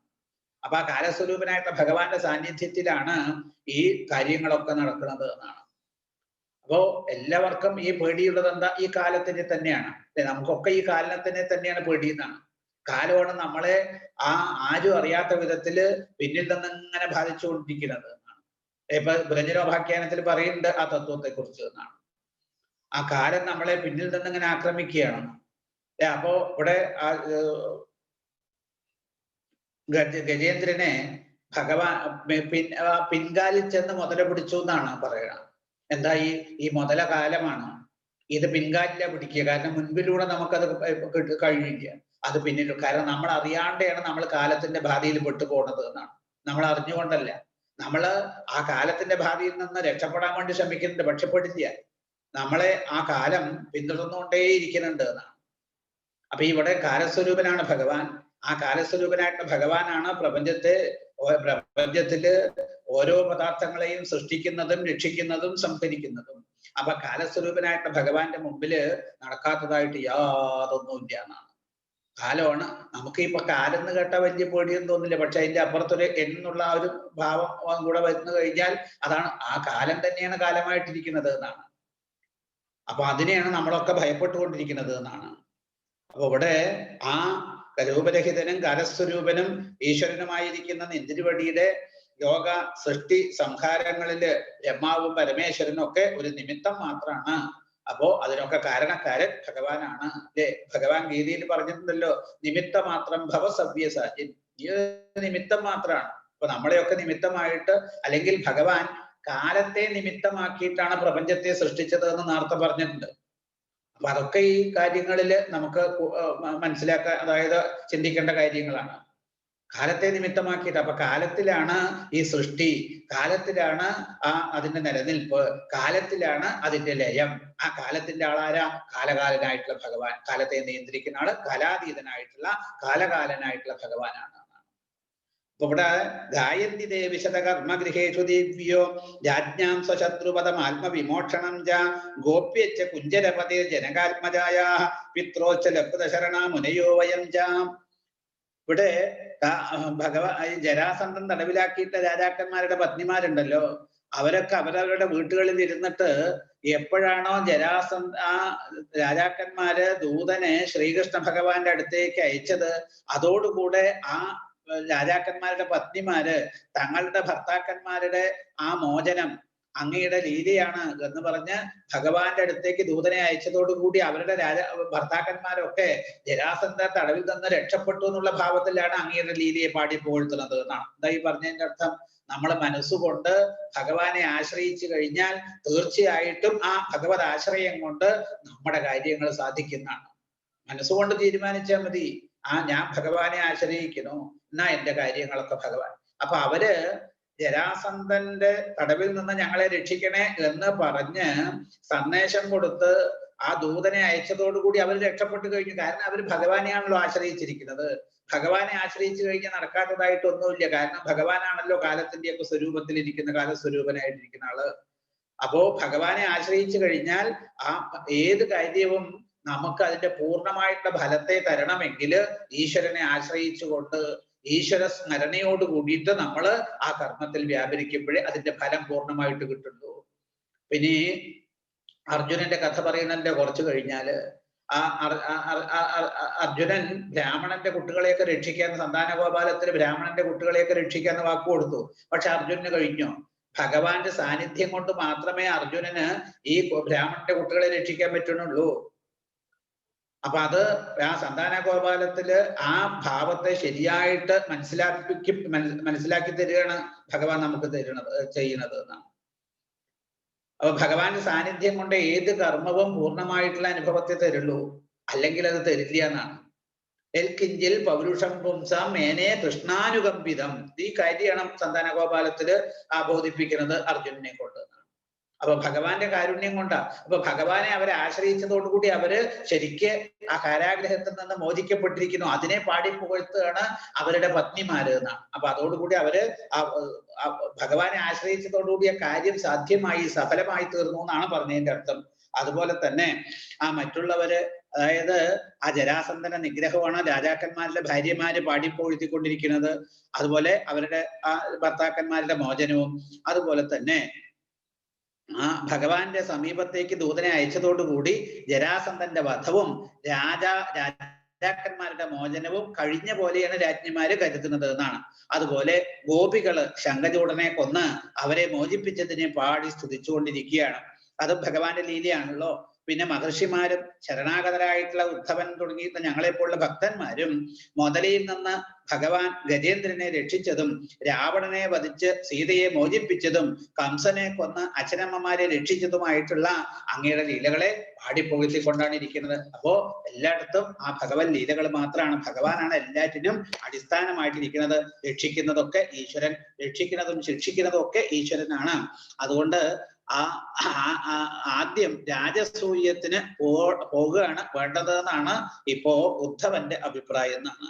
ഉദ്ധവൻ ഈ തരത്തില് അഭിപ്രായം പറഞ്ഞപ്പോ ഭഗവാനും തോന്നി അത് നല്ലൊരു ഭാവമാണ്. ജരാസന്ധ വധകൃഷ്ണ ഭൂര്യത്തായോപകൽപ്പതേ പ്രായ പാകവിഭാഗേന തവ ചാഭിമതകൃതു. ഈ ജരാസന്ധന്റെ വധം കൊണ്ട് അനവധി കാര്യങ്ങൾ സാധിക്കാന്നാണ്. അതായത് എന്താ ജരാസന്ധന്റെ വധം കൊണ്ട് ഉണ്ടാവുന്നത്? ഭഗവാന്റെ ചിരകാല ശത്രുവാണ് ജരാസന്ധൻ. അപ്പോ ജരാസന്ധനെ വധിക്കുന്നതോടുകൂടി ഭഗവാന്റെ ചിരകാല ശത്രുവായിട്ടുള്ള ജരാസന്ധൻ നശിക്കുകയാണ്, ശത്രു നശിക്കുകയാണ്. പിന്നെ ഭക്തന്മാരെ ദ്രോഹിക്കുന്ന സ്വഭാവത്തോട് കൂടിയിട്ടുള്ള ആളാണ് ജരാസന്ധൻ. അപ്പൊ ഭക്തദ്രോഹി അതോടുകൂടി നശിക്കുകയാണ്. പിന്നെ ആ ഭൂമിയുടെ ഭാരം നശിപ്പിക്കുന്നത് കൊണ്ട്, അതായത് ജരാസന്ധനെ കൊന്നു കഴിഞ്ഞാൽ ഭൂമിയുടെ ഭാരം, അതായത് ഒരുപാട് അക്ഷൗണി സൈന്യം അയാളുടെ കൂടെ ഉണ്ടല്ലോ, അപ്പൊ അതൊക്കെ ശരിക്കും ജരാസന്ധം നശിക്കുന്നതോടുകൂടി അതൊക്കെ നശിക്കുകയാണ്. അതുകൊണ്ടോ ഭൂമിയുടെ ഭാരം തന്നെ ഇല്ലാണ്ടാകണം. അപ്പൊ അവതാര പ്രയോജനമായി. അതേ സമയത്ത് കർമ്മപരിഭാഗം കൊണ്ട് രാജസൂയ യാഗം നടത്തുകയും ചെയ്യാം. ഇതെല്ലാം അങ്ങേക്ക് സമ്മതമാണ് എന്നാണ്. ഇത് കേട്ടപ്പോ ഭഗവാന് വളരെ സന്തോഷമായി. ഇത്യുദ്ധവജോരാജൻ സർവതോഭദ്രമച്യുതം ദേവർഷീത് വൃദ്ധാച്ച കൃഷ്ണച്ച പ്രത്യപൂജയൻ. അപ്പോ പറയാണ് ശുഖമഹർഷി പരീക്ഷത്തെ എല്ലാം കൊണ്ടും ശുഭകരവും അതുപോലെ തന്നെ രാജനീതിയുടെ ഫലത്തിൽ നിന്ന് തെറ്റാത്തതുമായിട്ടുള്ള ഉദ്ധവന്റെ ഈ വാക്കുകളെ ദേവർഷി നാരദനും അതുപോലെ യദുവൃദ്ധന്മാരും കൃഷ്ണനും പ്രത്യേകം അനുമോദിക്കുകയുണ്ടായി എന്നാണ്. അപ്പോ ഉദ്ധവന്റെ വാക്കിനെ അതാണ് ഈ ബുദ്ധിയുള്ളവര് കാര്യം പറഞ്ഞു കഴിഞ്ഞാൽ അതെല്ലാവരും അനുമോദിക്കും. അത് ശത്രുക്കളാണെങ്കിലും മിത്രങ്ങളാണെങ്കിലും. കാരണം അതില് തെറ്റില്ല എന്ന്, അത് ലോകത്തിന് നന്മയെ കൊടുക്കുള്ളൂ എന്ന് അവർക്കൊക്കെ അറിയാം. അവരൊക്കെ അനുമോദിക്കുകയാണ്. ഇപ്പോ ദൂതനോട് പറഞ്ഞു, അതെ അങ്ങ് പൊക്കോളൂ, ഞാൻ ദിഗ്വിജയത്തിനായിട്ട് ജരാസന്ധന്റെ കൊട്ടാരത്തിലേക്ക് വരും. അവിടെ വന്ന് ആ ദിഗ്വിജയത്തിലൂടെ, ദ്വന്ദ്വയുദ്ധത്തിലൂടെ ജരാസന്ധനെ വധിച്ച് രാജാക്കന്മാരെയൊക്കെ മോചിപ്പിക്കുന്നുണ്ട്, സമാധാനമായിട്ട് ഇരിക്കുമെന്നും പറഞ്ഞ് ദൂതനെ അങ്ങ് തിരിച്ചയക്കുകയാണെന്നാണ്. അപ്പൊ ദൂതൻ അവിടെ ചെന്ന് അവര് രാജാക്കന്മാരോട് കാര്യങ്ങളൊക്കെ പറഞ്ഞു. ഭഗവാൻ അധികം വൈകാണ്ട് ഇങ്ങോട്ട് എഴുന്നള്ളും. ഇവിടെ വന്ന് ജരാസന്ധനെ കൊന്നിട്ട് നിങ്ങളെയൊക്കെ രക്ഷിക്കും എന്ന് ഭഗവാൻ വാക്ക് തന്നിട്ടുണ്ട്. ഇത് കേട്ടതോടുകൂടെ എപ്പോഴാണ് ഞങ്ങള് ഈ തടവറയിൽ നിന്ന് മാത്രമല്ല ഈ സംസാരത്തിൽ നിന്ന് തന്നെ എപ്പോഴാ രക്ഷപ്പെടുക? ഭഗവാന്റെ ദർശനത്തോടു കൂടി മാത്രമേ ഈ സംസാരത്തിൽ നിന്ന് രക്ഷപ്പെടുള്ളൂ. അപ്പൊ എപ്പോഴാ ഞങ്ങൾക്ക് ഭഗവാന്റെ ദർശനം കിട്ടുക? എപ്പോഴാ ഭഗവാന്റെ ദർശനം കിട്ടുക? അപ്പൊ അതോടുകൂടി അവർക്ക് കൂടുതൽ ഭഗവാനോട് ആഭിമുഖ്യം വരികയാണ്. ഭഗവാൻ ഇങ്ങോട്ട് വരുന്നുണ്ടെന്ന് കേട്ടതോടുകൂടെ പിന്നെ പ്രതീക്ഷയ്ക്ക് കുറച്ചും കൂടെ ഭാവം കൂടിയെന്നാണ്. അവര് ഭഗവാന്റെ ദർശനവും പ്രതീക്ഷിച്ച് അവര് ഭഗവാനെ തന്നെ സ്മരിച്ചുകൊണ്ട് അവിടെ ഇരിക്കുകയാണ്. ഇപ്പൊ ഭഗവത് സ്മരണ കൊണ്ട് തന്നെ അവരുടെ പാപമൊക്കെ വേഗം വേഗം നശിക്കാനും ഇടയാവും. അതോടുകൂടി ജരാസന്ധന്റെ ആയുസ് ഇങ്ങനെ കുറഞ്ഞു വരും. അപ്പൊ അതൊക്കെ അവിടെ ഈശ്വര സ്മരണയില് ഇതൊക്കെ അവിടെ നടക്കുന്നുണ്ട്. അവരുടെ മോചനം എളുപ്പമാവുന്നുണ്ട്, ശത്രുവിന്റെ നാശം എളുപ്പമാവുന്നുണ്ട്, ഇതൊക്കെ നടക്കുന്നുണ്ട് അവിടെ എന്നാണ്. ഇങ്ങനെ ഭഗവാനാണെച്ചാലോ പോവാനായിട്ട് ഒഴുങ്ങുക. അതാദിശൽ പ്രയാണായ ഭഗവാൻ ദേവകീസുത വൃത്യാൻ ദാരുക ചൈത്രാദീൻ അനുജ്ഞാപ്യ ഗുരുൻ വിഭോ. ആ വിഭുവായിട്ടുള്ള ഭഗവാൻ ആ ദാരുകൻ, ജൈത്രൻ മുതലായിട്ട് തന്റെ ഭൃത്യന്മാരോട് യാത്ര പുറപ്പെടുന്നതിന് വേണ്ട ഒരുക്കങ്ങളൊക്കെ ചെയ്യാനായിട്ട് കൽപ്പിക്കുകയാണ്. അതിനുശേഷം മാതാപിതാക്കളുടെ അനുവാദമൊക്കെ മേടിക്കുക, ദേവകി വസുദേവന്മാരുടെ അനുവാദമൊക്കെ മേടിക്കുകയാണ്. ഇനി പോവാൻ തീരുമാനിക്കുകയാണ്. ആ പോണ സമയത്ത് ഇപ്പൊ പത്നിമാര് എല്ലാവരും വേണം. രാജസൂയത്തിന് അവിടെ ഈ 17 മാസത്തിലധികം കാലം നീണ്ടു നിൽക്കുന്നതാണ് ഈ രാജസൂയം എന്നാ പറയുക.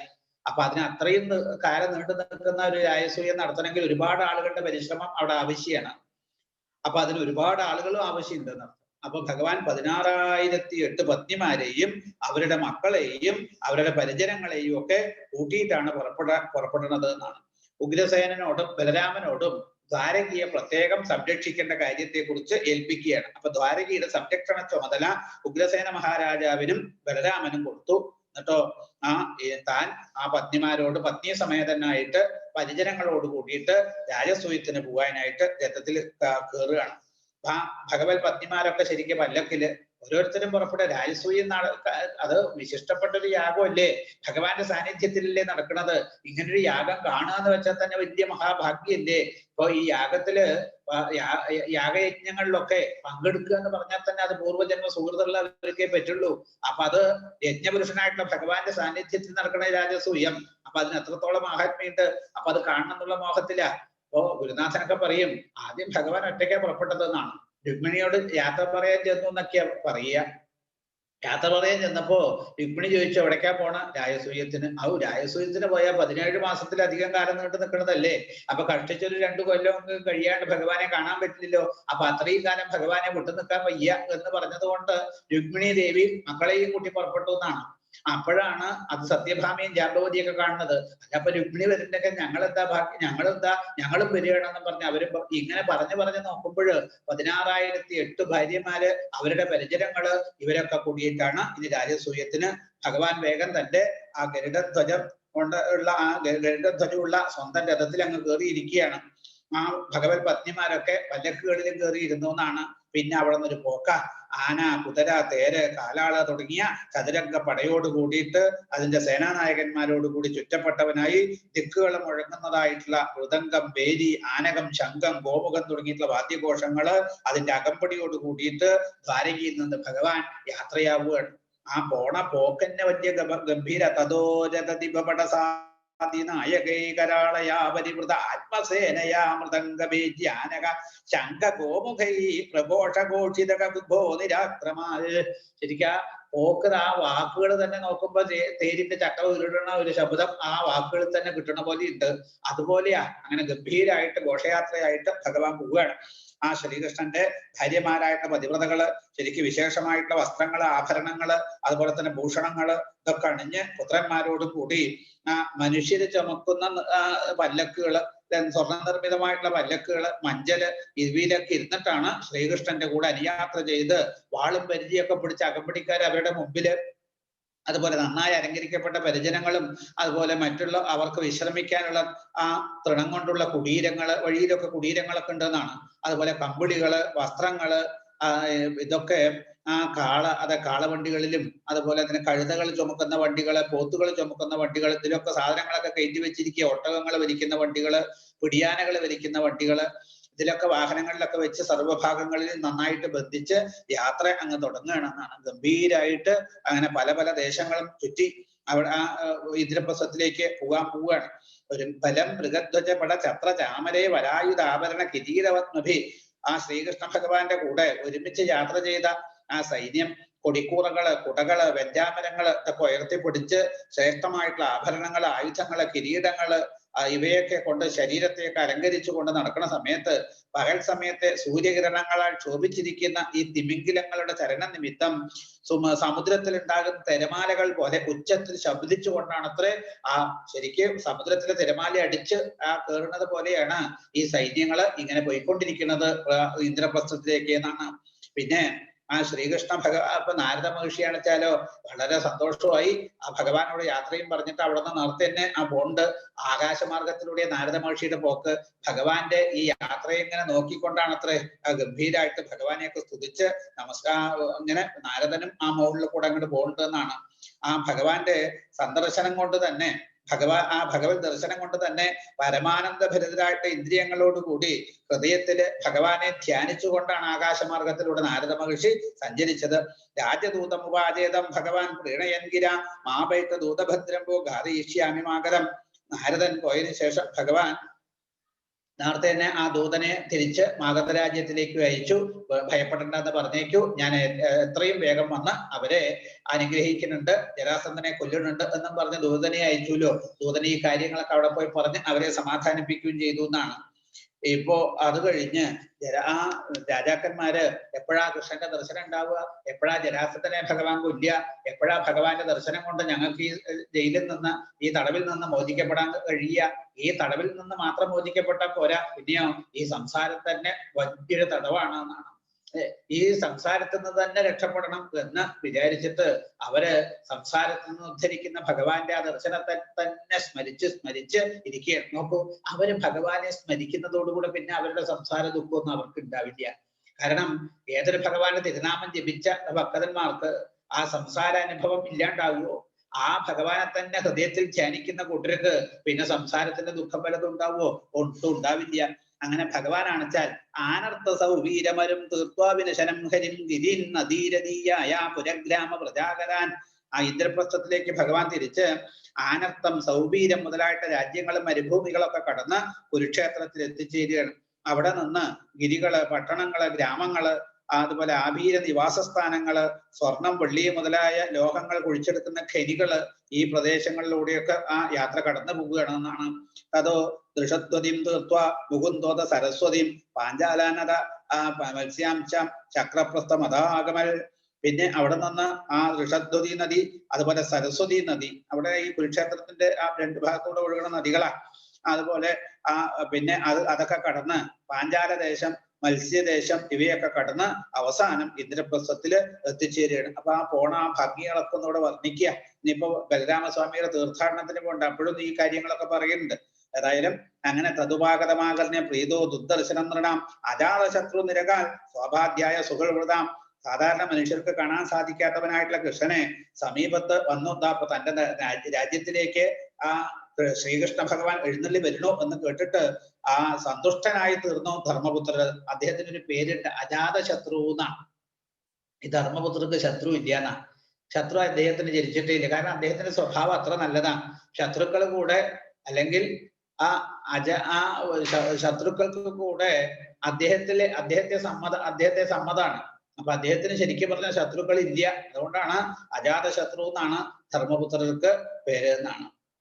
അപ്പോ ഇങ്ങനെ ആ ധർമ്മപുത്രർ ഇത് കേട്ടതോടുകൂടെ, ഭഗവാന്റെ വരവ് കേട്ടതോടുകൂടെ ആ ഉപാധ്യായന്മാരോടും സ്നേഹിതന്മാരോടും കൂടെ സ്വീകരിക്കാനായിട്ട് ആ കൊട്ടാരത്തിൽ നിന്ന് പുറത്തേക്ക് വരികയാണ്. ഗീതവാദിത്ര ഘോഷേണ ബ്രഹ്മഘോഷേണ ഭൂയസ അഭ്യയാൽസ ഋഷികേശം പ്രാണമിവാതൃത. ഗീതം, വാദ്യം ഇവയുടെയൊക്കെ അകമ്പടിയോടുകൂടെ ആ വേദഘോഷങ്ങളോടും വാദ്യഘോഷങ്ങളോടും കൂടെ എങ്ങനെ ഈ ഉപപ്രാണന്മാരായിട്ടുള്ള ഇന്ദ്രിയങ്ങള് മുഖ്യപ്രാണനെ അനുഗമിക്കുന്നത് പോലെ ഋഷികേശനായിട്ടുള്ള ശ്രീഹരിയെ എതിരേറ്റ് അനുഗമിച്ചു എന്ന് പറയുകയാണ്. അങ്ങനെ ആ ഭഗവാനെ സ്വീകരിക്കാനായി കൊണ്ടുവരിക. വളരെ കാലം കഴിഞ്ഞ് കാണുകയാണ് ആ ധർമ്മപുത്ര ശ്രീകൃഷ്ണനെ. കണ്ടതോടുകൂടി ദൃഷ്ട്വാ കൃഷ്ണം സ്നേഹേന പാണ്ഡവ ചിരാതദൃഷ്ടം പ്രിയതമം സസ്വജേത പുനഃ. വളരെ കാലം കഴിഞ്ഞിട്ടാണ് കാണുന്നത് കൃഷ്ണനെ. ഇപ്പോ ഈ സമയത്ത് ഒരുപാട് കാലം കഴിഞ്ഞിട്ടാണല്ലോ കൃഷ്ണനെ കണ്ടതോടുകൂടെ ആ സ്നേഹാധിക്യം കൊണ്ട് ആദ്രമായിട്ടുള്ള ഹൃദയത്തോടു കൂടെ പാണ്ഡപുത്രനായിട്ടുള്ള ധർമ്മപുത്രര് ഭഗവാനെ കെട്ടി അങ്ങ് പിടിക്കുകയാണ്, ആലിംഗനം ചെയ്യുകയാണ്. വീണ്ടും വീണ്ടും ആ ആലിംഗനം ചെയ്യുകയാണ്. ദോഭ്യാം പരിഷുജ്യ രമാമലാലയം മുകുന്ദഗാത്രം നൃപതിർഹതാശുഭ ദേവേപരാം നിർവൃതി അശ്രുലോചനോ വിസ്മൃത ലോകവിഭ്രമാം. ലക്ഷ്മി ദേവിയുടെ വാസസ്ഥാനമായിട്ടുള്ള ആ മുകുന്ദന്റെ ശരീരത്തെ രണ്ട് കൈകൊണ്ടും ആലിംഗനം ചെയ്ത സമയത്ത് ഇപ്പൊ ഇവിടെ ലക്ഷ്മി വല്ലഭനാണ് ഭഗവാൻ. ആ ഭഗവാനെ ആലിംഗനം ചെയ്തു കഴിഞ്ഞാൽ പിന്നെ ആ ലക്ഷ്മിയുടെ അനുഭവം തനിക്കില്ലാണ്ടിരിക്കും. ഒന്ന് ആലോചിച്ച് നോക്കൂ. ആ ലക്ഷ്മിയുടെ അനുഭവം ഉണ്ടായി ഈ ലോകത്തിലെ അനുഭവങ്ങളൊക്കെ മംഗളമായിട്ട് തീരുന്നുള്ളതിന് യാതൊരു സംശയമില്ല. എന്നാലോ ഇവിടെ ആ മുകുന്ദ ശരീരത്തെ മുകുന്ദഗാത്രം എന്നാണ്. മുകുന്ദൻ ലക്ഷ്മി മാത്രം കൊടുത്ത് ഇവിടുത്തെ അനുഭവങ്ങളെ മാത്രം നന്നാക്കി കൊടുക്കുന്ന ആളല്ല. പിന്നെയോ മുക്തിയും ദദാധി, മുക്തിയെ തന്നെ കൊടുക്കുന്ന ആളാ. അപ്പൊ ഇഹത്തിലും പരത്തിലും ഗതി കൊടുക്കുന്ന ആളാണെന്ന് അർത്ഥം. ആ മുകുന്ദന്റെ ശരീരത്തെ രണ്ട് കൈ കൊണ്ടും ആലിംഗനം ചെയ്ത സമയത്ത് സകല പാപങ്ങളും തീർന്നു ധർമ്മപുത്രരുടെ. ഭഗവാനെ തൊട്ട് കഴിഞ്ഞാലേ സച്ചിദാനന്ദ രൂപായ എന്നാ പറഞ്ഞത്. ആ സച്ചിദാനന്ദത്തെ നമ്മൾ തൊട്ട് കഴിഞ്ഞാൽ നമ്മൾ ആ സച്ചിദാനന്ദ അനുഭവമായിട്ട് ഒന്നായിട്ട് തീരുക. പിന്നെ അവിടെ പാപം എന്നുള്ള ഭാവത്തിന് സ്ഥാനമേ ഇല്ല.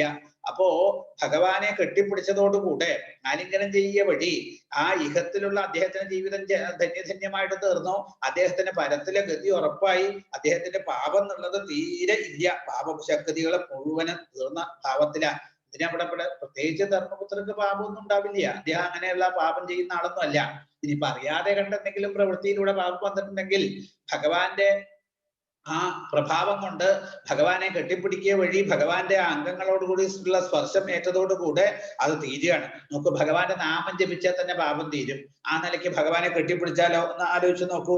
ആ ഭഗവാനെ കെട്ടിപ്പിടിച്ചതോട് കൂടിയിട്ടേ പരമാനന്ദ നിർവൃതിയിൽ അങ്ങ് ആറാടുകയാണ്. കണ്ണിൽ നിന്ന് ധാരധാരിയായിട്ട് ആനന്ദക്കണ്ണീരിങ്ങനെ ഒഴുകുക. അതുപോലെ ശരീരം മുഴുവൻ ആ രോമാഞ്ചം അണിഞ്ഞ ആ ഭാവം എന്നാണ്. ആ ഒരു ഭാവത്തിലാണ്. ലോകഭാവനയൊക്കെ അങ്ങ് വിട്ടു, ശരീരത്തെ തന്നെ അങ്ങ് മറന്നു എന്നാണ്. അപ്പൊ പിന്നെ ലോകത്തെ കുറിച്ച് സ്മരിക്കാൻ വയ്യല്ലോ. ആ ലോകഭാവനയൊക്കെ വിട്ട് ശരിക്ക് കുറച്ചു നേരം അദ്ദേഹം പരമാനന്ദ നിർവൃതനായിട്ട് അങ്ങനെ നിൽക്കുകയാണ് എന്നാണ്. നോക്കൂ, ആ ഭഗവാന്റെ പ്രഭാവം കൊണ്ടുണ്ടാവുന്ന അനുഭവം ശരീരവിസ്മൃതിയാണ്. ആ ശരീരവിസ്മൃതി കൊണ്ട് നമുക്ക് ആ ഈശ്വരപ്രാപ്തി എന്ന ഭാവത്തിലേക്ക് എത്താൻ പറ്റുള്ളൂ. ഇപ്പൊ ഈ ഒരു അനുഭവത്തിലാണ് ധർമ്മപുത്രർ എത്തുന്നത് എന്നാണ്. ഈശ്വരനെ ആശ്രയിക്കുന്നതോടുകൂടെ ശരീരത്തിനെ നമുക്ക് മറക്കാൻ പറ്റുന്നതാണ്. ഈ ശരീര വിസ്മൃതി കൊണ്ട് നമുക്ക് ഈശ്വര സാക്ഷാത്കാരം സാധിക്കുള്ളൂ. ആ ഈശ്വരാനുഭൂതി ഉണ്ടാവുള്ളൂ. ശരീരത്തെ ഓർത്തുകൊണ്ടിരുന്ന ശരീരത്തിന്റെ സ്വഭാവം അനർഥ ജഡ ദുഃഖ സ്വരൂപമാണ് ശരീരം എന്നാണ്. അപ്പൊ അതിൽ നിന്ന് നമുക്ക് ദുഃഖം മാത്രമേ കിട്ടുള്ളൂ. അപ്പൊ അതിനെ അതിൽ നിന്ന് രക്ഷപ്പെടണമെങ്കിൽ ഈശ്വരനെ ആശ്രയിക്കുക. ഈശ്വരന്റെ അനുഭവം വരുമ്പോ നമുക്ക് ശരീരത്തിന്റെ അനുഭവത്തെ ഇല്ലാണ്ടാക്കാൻ പറ്റും. തമ്മാതുലേയം പരിരഭ്യ നിർവൃതോ ഭീമസ്മയൻ പ്രേമജവാകുലേന്ദ്രിയ യമോ കിരീടീജ സുഹൃത്തമം മുത പ്രവൃദ്ധ ബാഷ്പ പരിരേവിരേച്യുതം. ഇപ്പോ അമ്മാവന്റെ പുത്രനാണ് കൃഷ്ണൻ അല്ലേ? ആ കൃഷ്ണനെ ഭീമസേനൻ കാണുകയാണ്. രണ്ട് കൈകൊണ്ടും ആലിംഗനം ചെയ്തു. അത് ഈ പറഞ്ഞതുപോലെ പരമ നിർവൃതിയെ പ്രാപിക്കുകയാണ്. ആ ഒന്ന് തൂമന്ദഹാസം പൊഴിച്ചു. അടക്കാനാകാത്തതായിട്ടുള്ള ആ പ്രേമം കൊണ്ട് ഇന്ദ്രിയങ്ങൾക്ക് ശരിക്കും ക്ഷോഭം ഉണ്ടായി എന്നാണ്. ഇന്ദ്രിയങ്ങളൊക്കെ ആ ഭാവത്തിലൊക്കെ അങ്ങനെ ശരിക്ക് ആ അനുഭവത്തിൽ എത്തുകയാണ്. ഇവിടെ ഓരോ ഇന്ദ്രിയങ്ങളും ഭഗവത് ഭാവത്തെ അനുഭവിക്കുന്ന സമയത്ത് അതിനുണ്ടാവുന്ന ആനന്ദം അതിപ്പോ നേരത്തെ ബ്രഹ്മസ്തുതിയിൽ ഇത് പറഞ്ഞതാ. 11 ഇന്ദ്രിയങ്ങള്. ഓരോ ഇന്ദ്രിയങ്ങൾ അതതിന്റെ വിഷയങ്ങളെ അനുഭവിക്കുമ്പോ അതതിന്റെ ദേവതകള് ആനന്ദിക്കുന്ന ആനന്ദത്തിന് ആ കണക്കില്ല എന്നാണ്. അപ്പൊ ഭഗവാനെ ഇപ്പൊ കെട്ടിപ്പിടിക്കുക വഴി കണ്ണുകൊണ്ട് ഭഗവാനെ കണ്ടു. ഭഗവാന്റെ ആ ഭാവത്തെ പൂർണ്ണമായിട്ട് ഉൾക്കൊണ്ടു. ഇപ്പൊക്കെ ശരിക്കും ആ ഇന്ദ്രിയ ദേവതകളൊക്കെ ആ പരമാനന്ദ നിർവൃതിയിൽ എത്തുക. അപ്പൊ പിന്നെ ആ ഭീമസേനന് അല്ലെങ്കിൽ അപ്പൊ അതിന്റെ ആ ശരീരത്തിന്റെ ഉടമസ്ഥന് പിന്നെ എത്രത്തോളം, അല്ലെങ്കിൽ അതിന്റെ നാഥനായിരിക്കുന്ന ജീവന് എത്രത്തോളം ആനന്ദം ഉണ്ടാവും എന്ന് ആലോചിച്ച് നോക്കൂ. അപ്പൊ 11 ഇന്ദ്രിയങ്ങളിൽ കൂടെയും ഭഗവാനെ അനുഭവിക്കുന്നവരുടെ ഭാഗ്യം എന്നാണ് അവിടെ ബ്രഹ്മസ്തുതിയിൽ പറഞ്ഞത്. ഇവിടെയും ഏകദേശം ആ ഭാവത്തിൽ തന്നെയാണ്. അങ്ങനെ നകുലൻ, സഹദേവൻ, അർജുനൻ ഇവരൊക്കെ സന്തോഷം കൊണ്ട് ആനന്ദാശ്രുക്കളോട് കൂടി ആ അച്യുതനെ ശരിക്ക് പരിരംഭണം ചെയ്യുകയാണ്. നകുല സഹദേവന്മാരെ ഭഗവാന്റെ കാക്കല വീണ് നമസ്കരിച്ചു എന്നാണ്. അർജുനേന പരീക്ഷതോ യമാഭ്യാം അഭിവാദിതാം ബ്രാഹ്മണേഭ്യോ നമസ്കൃത്യ ഹൃദ്യേഭ്യ യഥാർഹത. ഇവിടെയൊക്കെ നമസ്കാരത്തിനൊക്കെ ചില കണക്കുകളൊക്കെ ഉണ്ട്. ഇവിടെ ധർമ്മപുത്രരെ അതുപോലെ ഭീമസേനനെ ഒക്കെ അങ്ങോട്ട് നമസ്കരിക്കുന്ന സ്വഭാവമാണ് കൃഷ്ണന് എന്നാണ്. കാരണം അവർ രണ്ടുപേരും നേരത്തെ അത് പറഞ്ഞതാണ്. അവർ രണ്ടുപേരും ശ്രീകൃഷ്ണ ഭഗവാനേക്കാളും പ്രായത്തിൽ ഉയർന്ന ആളുകളാണ്, പ്രായം കൂടുതലുള്ള ആളുകളാണ്. അതുകൊണ്ടാണ് അവരെ അങ്ങോട്ട് നമസ്കരിക്കുന്നത് എന്നാണ്. ഇവിടെ ഇനി പറയുന്നുണ്ട്, അർജുനൻ വന്ന് ഭഗവാന്റെ കാക്കലെ നമസ്കരിക്കാൻ വന്നു, കാലിലൊന്ന് തൊടാൻ വന്നതാ. ഭഗവാൻ സമ്മതിച്ചില്ല. രണ്ട് കൈ കൊണ്ട് പിടിച്ച് അങ്ങനെ തന്റെ കൂടെ അങ്ങനെ ചേർത്ത് നിർത്തി ആലിംഗനം ചെയ്തു എന്നാണ്. കാരണം എന്താ ഈ ആലിംഗനം ചെയ്യാൻ കാരണം? ഈ അർജുനൻ തന്റെ സമപ്രായക്കാരനാണ്. അതുകൊണ്ട് അർജുനെ ആരും തന്നെ തൊട്ട് നമസ്കരിക്കാനൊന്നും അർജുനെ അനുവദിച്ചില്ല. ആ നകുല സഹദേവന്മാർ അങ്ങനെയല്ല, അവര് ഭഗവാനെ നമസ്കരിക്കുക. എന്താ അത്? അവരൊക്കെ ഭഗവാനേക്കാളും പ്രായം കുറഞ്ഞ ആളുകളാണ്. അപ്പൊ അങ്ങനെ ആ ഭാവത്തില് അവര് നമസ്കരിച്ചു എന്നാണ്. അത് കഴിഞ്ഞ് അവരെയൊക്കെ അനുഗ്രഹിക്കുകയൊക്കെ ചെയ്തു. പിന്നെ അർജുനൻ പാദസ്പർശം ചെയ്യാൻ തുടങ്ങിയപ്പോ കൃഷ്ണൻ രണ്ട് കൈകൊണ്ട് പിടിച്ചു നിർത്തി എന്നാണ്. ഈ പാണ്ഡവന്മാരുടെ ഈ വന്ദനാദികളൊക്കെ കഴിഞ്ഞ സമയത്ത് ശ്രീകൃഷ്ണ ഭഗവാൻ അവിടെ കൂടിയിട്ടുള്ള ആളുകളെ യോഗ്യതാനുസരണം വൃദ്ധരെയും ബ്രാഹ്മണരെയും ഒക്കെ നമസ്കരിക്കുക. നോക്കൂ, ഭഗവാൻ മറ്റുള്ളവരെയൊക്കെ നമസ്കരിക്കേണ്ട കാര്യമുണ്ടോ? നമുക്ക് സംശയം തോന്നാം. പക്ഷെ മനുഷ്യരീതിയെ നമ്മൾ അങ്ങനെ ചെയ്യണം. നമുക്കിപ്പോ എത്ര വലിയ ജ്ഞാനം ഉണ്ടെങ്കിലും നമ്മളിപ്പോ മനുഷ്യനാണല്ലോ. അപ്പൊ മനുഷ്യന്മാർ ഇങ്ങനെയൊക്കെയാണ് പ്രവർത്തിക്കേണ്ടത്. നോക്കൂ, നമ്മൾ അവരെ അങ്ങോട്ട് നമസ്കരിക്കുന്നത്, ആ വൃദ്ധന്മാരായിട്ടുള്ളവരും അതുപോലെ ബ്രാഹ്മണരെയൊക്കെ നമസ്കരിക്കുന്നത് കൊണ്ട് നമുക്കുണ്ടായിട്ടുള്ള അനുഭവങ്ങൾക്ക് അതിന് ഉയർച്ച ഉണ്ടാവുകയുള്ളൂ. യാതൊരു തരത്തിലും അതിന് കോട്ടമുണ്ടാവില്ല. എപ്പോഴും വിനയം നമ്മുടെ ജീവിതത്തിൽ വേണമെന്നാണ്. ആ വിനയം കൊണ്ടേ നമുക്ക് ജീവിതത്തിൽ ശോഭനമായിട്ടുള്ള അനുഭവങ്ങൾ ഉണ്ടാകുള്ളൂ. അല്ലെങ്കിൽ എന്തുണ്ടായിട്ടും കാര്യമില്ല, വിനയം ഇല്ലെങ്കിൽ എന്നാണ്. അത് എപ്പോഴും അത് വേണം. ആ ഭാവത്തില് ആ വിനയം നമ്മുടെ ഉള്ളില് എപ്പോഴും വേണം എന്നാണ്. താണു തന്നെ നടക്കണം, തലമുട്ടാതിരിക്കുക എന്നാണ്. നമുക്ക് എത്ര അനുഭവങ്ങൾ ഉണ്ടെങ്കിലും നമ്മൾ അതൊന്നും കാണിക്കാതെ, അഹങ്കരിക്കാതെ വിനയത്തോടു കൂടെ നമസ്കരിക്കേണ്ട ആളുകളെ നമസ്കരിക്കുക. ഞാൻ വലിയ കേമനായി എന്നുള്ള ഭാവമൊന്നും നമ്മുടെ ഉള്ളിൽ വരാൻ പാടില്ല. അങ്ങനെ വന്നു കഴിഞ്ഞാൽ നാശത്തിന് കാരണമാവും. അപ്പൊ ഇവിടെ ഭഗവാൻ തന്നെ യോഗ്യതയ്ക്ക് അനുസരിച്ചിട്ട് വൃദ്ധരെയും ബ്രാഹ്മണരെയും ഒക്കെ നമസ്കരിക്കുകയാണ്. അവരൊക്കെ നമസ്കരിക്കപ്പെടേണ്ടവരാ അല്ലെ? ഇപ്പൊ ബ്രഹ്മചര്യാശ്രമത്തിൽ തന്നെ പറയേണ്ട വൃദ്ധന്മാരെ നമസ്കരിക്കണം. വൃദ്ധന്മാരെ നമ്മൾ ഒരിക്കലും അനിഷ്ടം ചെയ്യാൻ പാടില്ല അവർക്ക്. അതുപോലെ ബ്രാഹ്മണരെ, അതൊക്കെ പറയുന്നുണ്ട്. അതുപോലെ മാനിതോ മാനയാമാസ കുരുസന്ധ്യകയാൻ സൂതമാഗത ഗന്ധർവ വന്ദിനച്ചോപമന്ത്രിണ മൃദംഗ ശംഖ പടഹ വീണാപണവഗോമുഖൈ ആ ബ്രാഹ്മണാചാരവിന്ദാക്ഷം ദുഷ്ടവും നെതുരുദ്യോഗവും ആ കുരുക്കള് സഞ്ജയന്മാര് കേകയന്മാര് ഇവരും അവരുടെയൊക്കെ അധിപന്മാരും ശ്രീകൃഷ്ണനെ യഥാവിധി മാനിച്ച് പൂജിക്കുകയാണ്. കൃഷ്ണൻ തിരിച്ചവരെ വന്ദിച്ചു. സൂതന്മാര്, മാഗധന്മാര്, വന്ദികള്, ഉപമന്ത്രികള്, ബ്രാഹ്മണര് ഇവര് മൃദംഗം, ശംഖം, പടഹം, വീണ, പണവം, ഗോമുഖം തുടങ്ങിയ ഭാവങ്ങളെ കൊണ്ട് അരവിന്ദാക്ഷനായിട്ടുള്ള ശ്രീകൃഷ്ണനെ സ്തുതിക്കുകയാണ്. നൃത്തം ചെയ്യുക, പാടുക ഒക്കെ ചെയ്യുക, ഒക്കെ ഭഗവാനെ സന്തോഷിപ്പിക്കാൻ വേണ്ടിയിട്ടാ അല്ലെ? അപ്പൊ നമുക്കൊക്കെ എത്ര വലിയ കഴിവുണ്ടെങ്കിലും ആ കഴിവൊക്കെ ഭഗവാനെ സമർപ്പിക്കുക, ഭഗവാനെ സന്തോഷിപ്പിക്കാൻ വേണ്ടിയിട്ട് അതിനെ വിനിയോഗിക്കുക. അപ്പോഴോ ആ കഴിവിന് കൂടുതൽ പ്രയോജനം ഉണ്ടാകും എന്നാണ്. അപ്പൊ എന്ത് നമുക്ക് അനുഭവങ്ങൾ ഉണ്ടെങ്കിലും അതൊക്കെ ഭഗവാന് സമർപ്പിച്ചുകൊണ്ടാണ് നമ്മൾ ജീവിക്കുന്നത് എങ്കിൽ നമുക്ക് ക്ഷേമം ഉണ്ടാവും. അല്ലെങ്കിലോ അവർക്ക് ക്ഷേമെന്ന വിന്തന്തി ആ സുഖസാരസ്വതത്തിൽ പറഞ്ഞിട്ടുണ്ട് എന്നാണ്.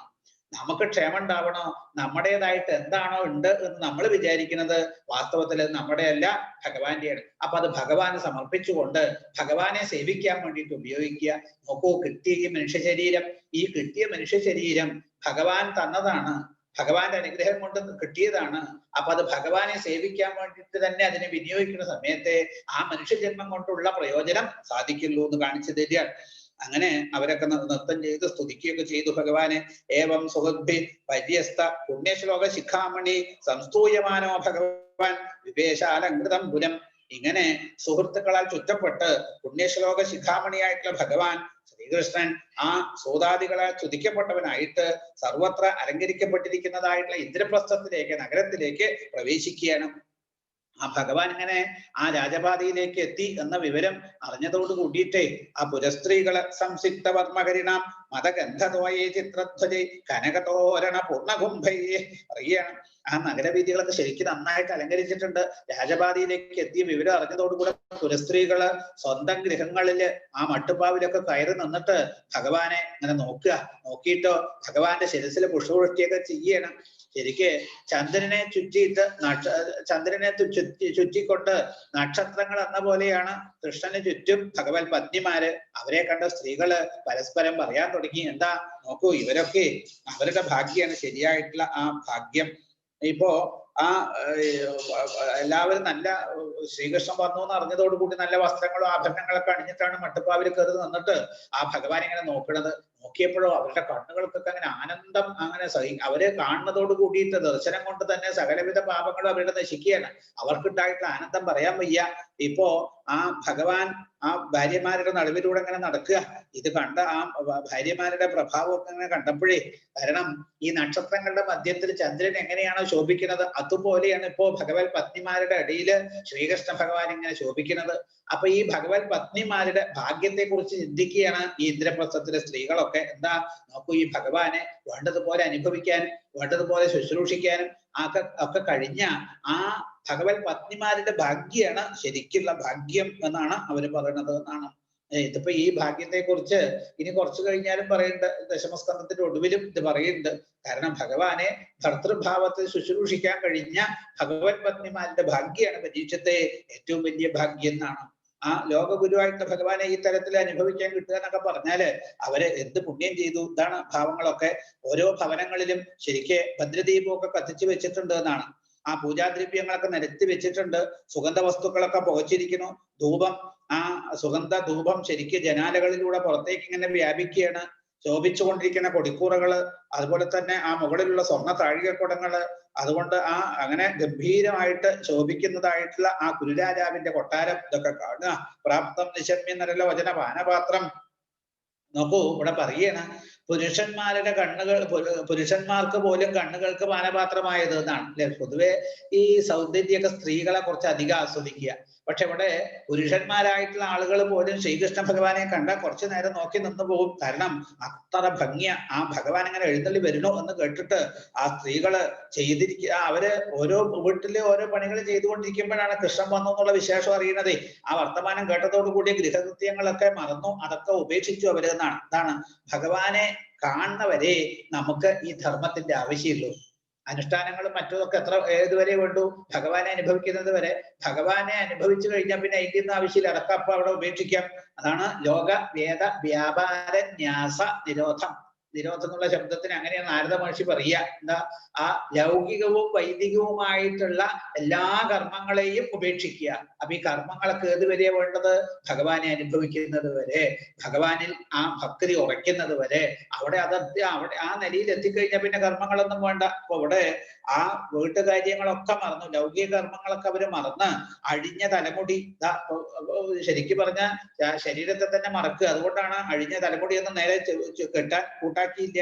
അതുപോലെ വസ്ത്രങ്ങളൊക്കെ ശരീരത്തിൽ നിന്ന് അഴിഞ്ഞു പോകുന്നുണ്ട്, അതും നോക്കിയില്ല. പിന്നെ അവരുടെ ധർമ്മങ്ങൾ, ഭർത്താവിനെ ശുശ്രൂഷിച്ചു കൊണ്ടിരിക്കുകയാണ്, അതൊന്നും നോക്കിയില്ല. അതൊക്കെ ഉപേക്ഷിച്ചു പാതി വഴിയില് ശ്രീകൃഷ്ണനെ കാണാനുള്ള അത്യാഗ്രഹത്തോട് കൂടിയിട്ട് രാജവീതികളിലൊക്കെ വന്ന് നിരന്ന് നിൽക്കുകയാണ്. ഇപ്പോ തസ്മിൻ സുസങ്കുല ഇവാശ്വരഥിപദ്ഭി കൃഷ്ണം സഭാര്യം ഉപലഭ്യ ഗൃഹാതിരൂഢ നാര്യോപികുസുമൈ മനസോപഗുഹ്യ സുസ്വാഗതം. അല്ലെ? അപ്പൊ ഇവിടെ ആന, കുതിര, തേര്, കാലാള്, ഈ സൈന്യങ്ങളാൽ തിങ്ങി നിറഞ്ഞ ആ വീതികളുടെ ഇരുവശവുമുള്ള ആ ഗൃഹങ്ങളുടെ മട്ടുപ്പാവുകളിലൊക്കെ കയറിയ സ്ത്രീകള് ഭാര്യമാരോടുകൂടി സഞ്ചരിക്കുന്ന കൃഷ്ണനെ കണ്ടപ്പോൾ ശ്രീകൃഷ്ണ ഭഗവാന്റെ ശിരസിലെ പുഷ്പവൃഷ്ടികളൊക്കെ നടത്തി ശ്രീകൃഷ്ണനെ കൺകുളിർക്കെ കണ്ടിട്ട് മനസ്സുകൊണ്ട് ശരിക്കും അവർ ആലിംഗനം ചെയ്യുകയാണ്. മന്ദഹാസത്തോട് കൂടിയിട്ടുള്ള ആ നോട്ടം കൊണ്ട് അവര് പരസ്പരം കുശല പ്രശ്നങ്ങളൊക്കെ ചെയ്യാൻ തുടങ്ങി. എന്താ പറഞ്ഞത്? നേരത്തെ പറഞ്ഞതുപോലെ ഭഗവത് പത്നിമാരുടെ ഭാഗ്യത്തെ കുറിച്ച് തന്നെയാ പറഞ്ഞത്. കാരണം ഈ സ്ത്രീ ജന്മം എന്ന് വെച്ചാല് ഒരു കണക്കിന് ശപിക്കപ്പെട്ട ജന്മാണെന്നാ പറയുക. എന്നൊക്കെ പണ്ട് കേട്ടോ, ഒന്നും അങ്ങനെ ഇല്ല. എന്താ സ്ത്രീ ജന്മം ശപിക്കപ്പെട്ട ജന്മം എന്ന് പറയാൻ കാരണം? അവർക്ക് ഉപനയന സംസ്കാരവും ഇല്ല, വേദം പഠിക്കാൻ പറ്റില്ല, മറ്റു കർമ്മങ്ങളൊന്നും അറിയില്ല, ഈ വീടും വീട്ടുകാര്യങ്ങളും അല്ലെ അതും നോക്കി ഇങ്ങനെ കഴിയുക, ആ ഒരു ഭാവം. അപ്പൊ മറ്റുള്ളതിനൊന്നും സൗകര്യം ഇല്ല അന്നത്തെ കാലത്ത്. അപ്പൊ അതുകൊണ്ടാണ് സ്ത്രീ ജന്മം ശപിക്കപ്പെട്ട ജന്മമായിട്ട് പറയുന്നത്. ഇപ്പോ ഭഗവത് പത്നിമാരങ്ങനെയല്ല എന്നാണ്. സ്ത്രീ ജന്മത്തെ ശരിക്കും ധന്യമാക്കി തീർത്തിട്ടുണ്ട് അവര്. ഊജു സ്ത്രീയ പതിനിരീക്ഷമുകുന്ദപത്നി സ്ഥാരോടുപസഹാമകാര്യമോഭി ചക്ഷുഷാം പുരുഷമൗലിരുദാരഹാസ ലീലാവലോക കലയോത്സവമാതനോദി. പറയണം, ഈ ചന്ദ്രനോടൊപ്പം നക്ഷത്രങ്ങൾ എന്നതുപോലെ കൃഷ്ണനോടുകൂടെ സഞ്ചരിക്കുന്ന കൃഷ്ണപത്നിമാരെ ആ വഴിയിൽ രാജവീഥിയിൽ കണ്ടപ്പോ ആ സ്ത്രീകൾ തമ്മിൽ പറഞ്ഞു, ഈ പുരുഷോത്തമന്റെ മന്ദഹാസ സുന്ദരമായിട്ടുള്ള കടക്കണ്ണു കൊണ്ടുള്ള നോട്ടം തന്നെ അവരുടെ കണ്ണുകൾക്ക് ഉത്സവത്തെ പ്രദാനം ചെയ്യുന്നുണ്ടല്ലോ എന്ന് പറയുകയാണ്. അല്ലെ? ഈ കണ്ണുകൾക്ക് ഉത്സവത്തിന്റെ പ്രതീതി ജനിപ്പിക്കുന്നു എന്നാണ്. എന്താ ഈ ഉത്സവം എന്ന് വെച്ചാൽ? ഉത്കൃഷ്ടമായിട്ടുള്ള സവന്നാണ്. നമ്മുടെ ഉള്ളിലുള്ള പരമാനന്ദത്തെ പൂർണ്ണമായിട്ട് പുറത്തേക്ക് ഒഴുകി നമ്മളും മറ്റുള്ളവരും അനുഭവിക്കുക. ലോകം തന്നെ ആ ഭാവത്തില് ആ ആനന്ദത്തെ അനുഭവിക്കുക. അതാണ് ഈ ഉത്സവം എന്നുള്ള ഭാവത്തിന് തന്നെ അർത്ഥം എന്നാണ്. അപ്പോ ഇവർക്ക് ശരിക്കും ആ ഉത്സവത്തിന്റെ പ്രതീതിയാണ്. കണ്ണുകൊണ്ട് ഭഗവാനെ എപ്പോഴും കണ്ടുകൊണ്ട് അവർക്ക് ആ ഉത്സവത്തിന്റെ പ്രതീതിയാണ് ഭഗവാനെ കാണുമ്പോൾ ഉണ്ടാവുന്നത്. സർവവും സാധിപ്പിച്ചു കൊടുക്കുന്ന ഈ ഭഗവാനെ ഭർത്താവായിട്ട് കിട്ടാൻ ഇവര് പൂർവ്വജന്മത്തില് എന്ത് തപസ്സ ചെയ്തിട്ടുണ്ടാവുക എന്ന് പറഞ്ഞ് അവർ ആശ്ചര്യപ്പെടുകയാണ്. ഭഗവാനെ ഒന്ന് സ്മരിച്ചു കഴിഞ്ഞാൽ തന്നെ ആ ആളുടെ എല്ലാ ആഗ്രഹങ്ങളും സാധിക്കുന്നതാണ്. അപ്പൊ അങ്ങനെയുള്ള ഭഗവാനെ പൂർണ്ണമായിട്ട് അനുഭവിക്കാൻ കിട്ടിയിട്ടുള്ള ഈ ഭഗവത് പത്നിമാര് എന്തു സുഹൃത ചെയ്തത്? പൂർവ്വജന്മത്തിൽ സുഹൃതം ചെയ്യാണ്ടൊന്നും ഭഗവാന്റെ തിരുനാമം ജപിക്കാൻ പോലും കഴിയില്ല. ആ നിലയ്ക്ക് ഭഗവാനെ ഇങ്ങനെ പൂർണ്ണമായിട്ട് അനുഭവിക്കാൻ കിട്ടിയിട്ടുള്ളവര് പൂർവ്വജന്മത്തിൽ എന്ത് സൽക്കർമ്മമാണ് ചെയ്തിട്ടുണ്ടാകുക എന്ന് അവര് ആശ്ചര്യപ്പെടുകയാണ്. ഇപ്പോ ആ തത്ര തത്രോപസംഗമ്യ പൗര മംഗളപാണയ ചക്ര സഭന്യാം കൃഷ്ണായ ശ്രേണീമുഖ്യ ഹതൈനസ മംഗളപദാർത്ഥങ്ങൾ കയ്യിൽ എടുത്ത് ആ പുരവാസികൾ അവിടെ സംഘമായിട്ട് നിന്ന് ഭഗവാൻ അടുത്തെത്തിയപ്പോ അവര് ഭഗവാനെ ഇങ്ങനെ നോക്കി അവരുടെ പാപമൊക്കെ നശിച്ചു എന്നാണ്. ആ സംഘത്തിന്റെ തലവന്മാർ അടുത്ത് വന്ന് ഭഗവാനെ മംഗളപദാർത്ഥങ്ങളെ കൊണ്ട് പൂജിക്കുകയാണ്. പിന്നെ ഉടർന്ന കണ്ണുകളോടും സംഭ്രമത്തോടു കൂടിയതുമായിട്ടുള്ള അന്തഃപുര സ്ത്രീകള് അവര് പ്രീതിയോട് കൂടിയിട്ട് ഭഗവാനെ പ്രീതിയോട് കൂടിയിട്ട് ആ എതിരേൽക്കപ്പെട്ടതായിട്ടുള്ള ഭഗവാൻ മുകുന്ദൻ രാജധാനിയിലേക്ക് പ്രവേശിക്കുക. അപ്പൊ ആ അന്തഃപുര സ്ത്രീകളൊക്കെ ശരിക്കും ഭഗവാനെ കണ്ണുകൊണ്ട് സ്വാഗതം പറയുക, അല്ലെ, സുസ്വാഗതം എന്നുള്ള ഭാവത്തിൽ ആ ഭഗവാനെ കണ്ണുകൊണ്ട് എതിരേൽക്കുകയാണ്. അങ്ങനെ അവരുടെ ആ എതിരേൽപ്പൊക്കെ സ്വീകരിച്ചിട്ട് ഭഗവാൻ രാജധാനിയുടെ ഉള്ളിലേക്ക് പ്രവേശിക്കുകയാണ്. പ്രതാപിലോക്യ പ്രാർത്ഥേയം കൃഷ്ണൻ ത്രിഭുവനേശ്വരം പ്രീതാത്മോത്തായ പദ്യങ്ങൾ സസ്നുഷ പരിഷസ്വജേ, ലോകങ്ങളുടെയൊക്കെ നാഥനാണ് ആ ഭഗവാൻ, അല്ലേ. തന്റെ സഹോദരന്റെ പുത്രനാ, വസുദേവന്റെ പുത്രനാണല്ലോ. കുന്തിയെ സംബന്ധിച്ച് തന്റെ ജ്യേഷ്ഠന്റെ പുത്രനാണ്. ആ ശ്രീകൃഷ്ണനെ കണ്ടപ്പോ കുന്തി ദേവി ആ പാഞ്ചാലിയോടുകൂടെ മഞ്ചത്തിൽ നിന്ന് എണീറ്റ് സമീപത്ത് ചെന്ന് പരമപ്രേമത്തോടു കൂടിയിട്ട് ഭഗവാനെ ആലിംഗനം ചെയ്യുകയാണ്. കാരണം കുന്തി ദേവി തന്നെ ഭഗവാൻ ഏതൊക്കെ സാഹചര്യങ്ങളിൽ എങ്ങനെയൊക്കെ സഹായിച്ചിട്ടുള്ളത്, ഏതൊക്കെ തരത്തിൽ അനുഗ്രഹിച്ചിരിക്കുന്നത്, അതൊക്കെ കുന്തി ദേവി ഒന്ന് മനസ്സിൽ ഓർക്കുക, അല്ലെ. ആ കുന്തിയുടെ ജീവിതം എന്ന് വെച്ചാൽ തന്നെ എപ്പോഴും ദുഃഖഭൂയിഷ്ടാണ്. പക്ഷെ ആ ദുഃഖഭൂയിഷ്ടമായിട്ടുള്ള ജീവിതത്തിലൊക്കെ ആശ്വാസം കൊടുത്തുകൊണ്ട് വന്നിരിക്കുന്നത് ശ്രീകൃഷ്ണ ഭഗവാന്റെ ദർശന. അതുകൊണ്ടാണ് ആ കുന്തി ദേവി നേരത്തെ ആ കുന്തി സ്തുതിയുടെ പ്രഥമ സ്കന്ധത്തില് എനിക്ക് ദുഃഖം മാത്രം തന്നാ മതി എന്ന് പറഞ്ഞത്. എന്താ വിപദ തത്ര തത്ര ജഗദ്ഗുരു, ആ ലോകത്തിന്റെ ഗുരുനാഥനായിട്ടുള്ള ഭഗവാനെ എന്റെ ജീവിതത്തിൽ വിപത്ത് സമ്പത്ത് വേണ്ട, ആപത്ത് മതി എന്ന. എന്താ ഈ ആപത്ത് വരുമ്പോ ഭഗവാനെ ശരിക്കും ഉള്ളിൽ തട്ടിക്കൊണ്ട് വിളിക്കും. അപ്പോഴോ ഭഗവാൻ അവിടെ മുമ്പിൽ വന്ന് നിൽക്കും. ആ സമയത്ത് ആപത്ത് വരുന്ന സമയത്ത് അതിൽ നിന്ന് രക്ഷിക്കാൻ വേണ്ടിയിട്ട് ഭഗവാന്റെ ദർശനം കിട്ടിക്കഴിഞ്ഞാൽ എന്താ ഗുണം? അപുനർഭവ ദർശനം എന്നാണ്. പിന്നെ ആ ജീവന് സംസാരത്തിലേക്ക് തിരിച്ചു വരിക എന്നുള്ള സംഗതി ഇല്ല. അപ്പൊ ആ തരത്തില് തനിക്കുണ്ടായിട്ട് ശ്രീകൃഷ്ണ ഭഗവാന്റെ അനുഗ്രഹങ്ങളെ കുറിച്ചൊക്കെ ഒന്ന് ഓർത്ത് ഭഗവാനെ അങ്ങോട്ട് കെട്ടി ഗാഠം ആലിംഗനം ചെയ്യാണ് കുന്തി ദേവി പരമപ്രേമത്തോട് കൂടിയിട്ട്. ഗോവിന്ദം ഗൃഹമാനീയ ദേവദേവേശ മാതൃതാം പൂജായാം നാവിതൽ കൃത്യം പ്രമോദോവഹതോ നൃപ.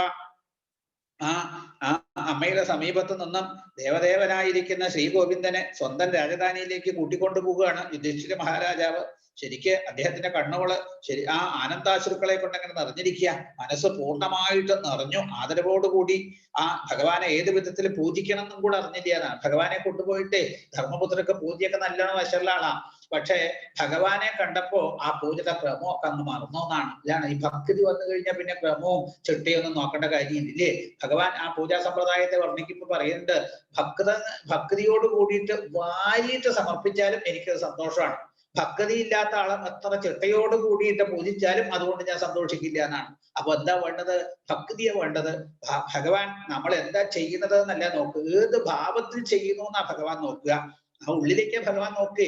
മനസ്സത്രത്തോളം ശുദ്ധമായിട്ടുണ്ടോ എന്നാ പിന്നെ മറ്റുള്ളതൊന്നും നോക്കേണ്ട കാര്യമായിട്ട് ഇല്ല. ഇപ്പോ ആ തരത്തില് ഭഗവാനെ ഏത് വിധത്തിൽ പൂജിക്കണം എന്നത് പോലും ആ പൂജയുടെ ക്രമം പോലും മറന്നു ധർമ്മപുത്രര് ഭക്തി കൊണ്ട് ആവിഷ്ടനായത് കൊണ്ട് എന്ന് പറയുക. വിദൃഷസുർഗുരു സ്ത്രീണാം കൃഷ്ണചക്രേഭിവാദനം സ്വയം ച കൃഷ്ണയാരാജൻ ഭഗിന്യാചാഭിവന്ദിതാം.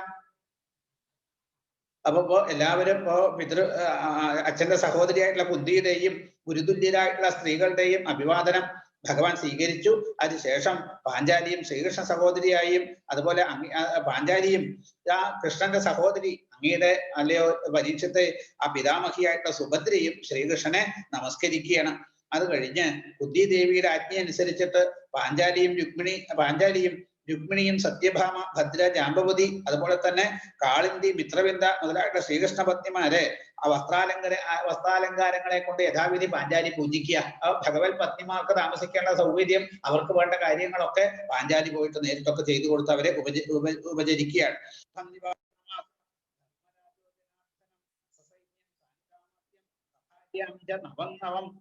രാജാവായിട്ട് ധർമ്മപുത്രര് ശ്രീകൃഷ്ണനെയും സൈന്യങ്ങളെയും വൃദ്ധ്യന്മാരെയും മന്ത്രിമാരെയും അതുപോലെ ശ്രീകൃഷ്ണ പത്നിമാരെയും പുതിയ രീതിയിൽ നിത്യേന സൽക്കരിച്ചിട്ട് സുഖമായിട്ട് താമസിപ്പിക്കുകയാണ്. അങ്ങനെ അവിടെ താമസിക്കുന്ന കാലത്ത് തർപ്പയിത്വാ ഗാണ്ഡവേന വന്യം ഫാൽഗുണ സംയുത മോചയിത്വാ മയം യേന രാജ്ഞേ ദിവ്യാസഭാകൃതാം.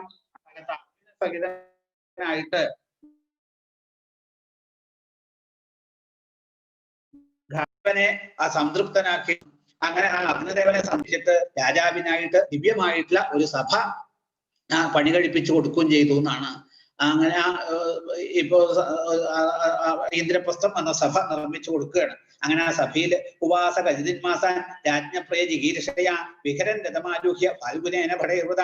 രാജാവായിട്ട് ധർമ്മപുത്രരുടെ ആഗ്രഹം അനുസരിച്ചിട്ട് ശ്രീകൃഷ്ണൻ കുറച്ച് ദിവസങ്ങള് അവിടെ അങ്ങനെ താമസിക്കുക. അക്കാലത്ത് അർജുനെയും തേരിൽ കയറ്റിയിട്ട് ഭടന്മാരോടുകൂടി ക്രീഡിച്ചുകൊണ്ട് സുഖമായിട്ട് ഭഗവാൻ വസിച്ചു എന്ന് കാണിച്ചു തരിക. ഇങ്ങനെ ആ യുധിഷ്ഠിരനെ സന്തോഷിപ്പിച്ചുകൊണ്ട് ഇന്ദ്രപ്രസ്ഥത്തിൽ ഭഗവാൻ ഇപ്പൊ താമസിക്കുകയാണ്. ആ കാര്യങ്ങൾ ഇനി രാജസൂയത്തിന്റെ കാര്യങ്ങളാണ് അടുത്ത അധ്യായത്തിൽ നമുക്ക് അനുസ്മരിക്കാനുള്ളത്. ഇപ്പോ നമുക്ക് ഈ അധ്യായം ഇവിടെ അവസാനിപ്പിക്കാം. ഇന്നത്തെ തത്സംഗം ഭഗവാന്റെ പാതാരബിന്ദങ്ങൾ സമർപ്പിച്ചിട്ട് ഇവിടെ നിർത്താം. ഇന്ന് യജ്ഞ സമർപ്പണം നടത്തിയിരിക്കുന്നത് ശുഭ ഉത്രം കൗസ്തുഭം ബാംഗ്ലൂരുള്ള കൗസ്തുഭം വീട്ടിലെ ശുഭ ഉത്രം നക്ഷത്രമാണ് അവരുടെ വകയാണ് ഇന്നത്തെ ആ യജ്ഞ സമർപ്പണം. അപ്പൊ ഇന്നത്തെ സമർപ്പണം നടത്തി ആ ഭഗവത് അനുഗ്രഹത്തിന് പൂർണ്ണമായിട്ട് പാത്രമായിട്ടുള്ള ആ മഹാത്മാവിനെ വീണ്ടും അവർ ഭഗവാന്റെ അനുഗ്രഹം അവർക്ക് ഉണ്ടാവട്ടെ എന്ന് പ്രാർത്ഥിക്കുകയാണ്. കാരണം നമുക്ക് ഇങ്ങനെയൊക്കെ നല്ല കാര്യങ്ങളൊക്കെ ചെയ്യാൻ തോന്നുന്നത് ഈശ്വരന്റെ അനുഗ്രഹം ഉണ്ടെങ്കിൽ മാത്രമേ പറ്റുള്ളൂ. അല്ലെങ്കിൽ ഇപ്പൊ ധനം ഉണ്ടായിട്ട് കാര്യമൊന്നുമില്ല. നല്ല കാര്യത്തിന് വേണ്ടിയിട്ട് ചെലവാക്കണമെങ്കിലും അതിനുള്ള മനസ്സ് വേണം. അപ്പൊ ഈ തരത്തിലുള്ള ഈ സമർപ്പണമൊക്കെ ചെയ്യുമ്പോൾ അത് ഒരുപാട് ആളുകൾക്ക് ഇപ്പോ നമുക്ക് ഒരുപാട് ഈ യജ്ഞത്തില് അല്ലെങ്കിൽ ഈ സത്സംഗം കേൾക്കുന്ന ഒരുപാട് ശ്രോതാക്കളുണ്ട്. അവർക്കും അതിനെക്കുറിച്ച് അവർ മറ്റുള്ളവരോട് പറയുമ്പോൾ അവർക്കും അതിൻ്റെയൊക്കെ അനുഭവം ഉണ്ടാവുകയാണ്. അപ്പൊ അതിനൊക്കെ കാരണം ഈ അനുഭവം ഉണ്ടാകുക വഴി അവരുടെ മനസ്സിൽ ആ ഒരു പുണ്യഭാവം നിറയുക. അപ്പൊ ആ ഒരു പുണ്യത്തിന്റെ അംശം ഇതിന് കാരണക്കാരായിട്ടുള്ള ആളുകൾക്കും സമർപ്പണക്കാർക്കും ഉണ്ടാവും. അവർക്ക് മാത്രമല്ല, അവരുടെ തലമുറയുടെ 21 തലമുറയ്ക്കാണ്, അവരുടെ വംശത്തിന്റെ 21 തലമുറയ്ക്ക് ഈ പുണ്യാനുഭവങ്ങൾ നിലനിൽക്കുക. അതൊരിക്കലും നശിക്കുന്നതല്ല. മറ്റുള്ള കാര്യങ്ങളൊക്കെ നശിക്കുന്നതാണ്. പക്ഷെ ഇങ്ങനെ ചെയ്യുന്ന സൽക്കർമ്മങ്ങളുടെ ഫലം ഒരിക്കലും നശിക്കില്ല. നോക്കൂ, ഇനിയിപ്പോ നമ്മളെ പരലോകത്ത് നമ്മളെ ഉയർത്താനും ഈ പുണ്യകർമ്മങ്ങളെ കൊണ്ടേ സാധിക്കുള്ളൂ. അപ്പൊ അതിനു വേണ്ടിയിട്ടാണ് നമുക്ക് ഈ മനുഷ്യജന്മം കിട്ടിയിരിക്കുന്നത്. അപ്പൊ അതിനെ നല്ല രീതിയിൽ ആ തരത്തില് അതിനെ വിനിയോഗിക്കുകയും കൂടെ വേണം. അതിന് നല്ല മനസ്സുള്ള ആളുകൾക്കേ തോന്നുള്ളൂ. അപ്പോ പൂർവ്വജന്മത്തിൽ സുഹൃതം ചെയ്തത് കൊണ്ടാണ് അവർക്ക് ഈ തരത്തിലുള്ള കർമ്മങ്ങളൊക്കെ ചെയ്യണമെന്ന് തോന്നിയത്. അപ്പൊ ഇനിയും ഇങ്ങനെയുള്ള സന്ദർഭങ്ങളൊക്കെ നടക്കുമ്പോൾ ഈ തരത്തില് സമർപ്പണാദികളൊക്കെ നടത്തി ഭഗവാൻ അനുഗ്രഹം നേടാനുള്ള കഴിവും സന്മനസ്സും ഭഗവാൻ അവർക്ക് കൊടുക്കട്ടെ എന്ന് പ്രാർത്ഥിക്കുന്നു.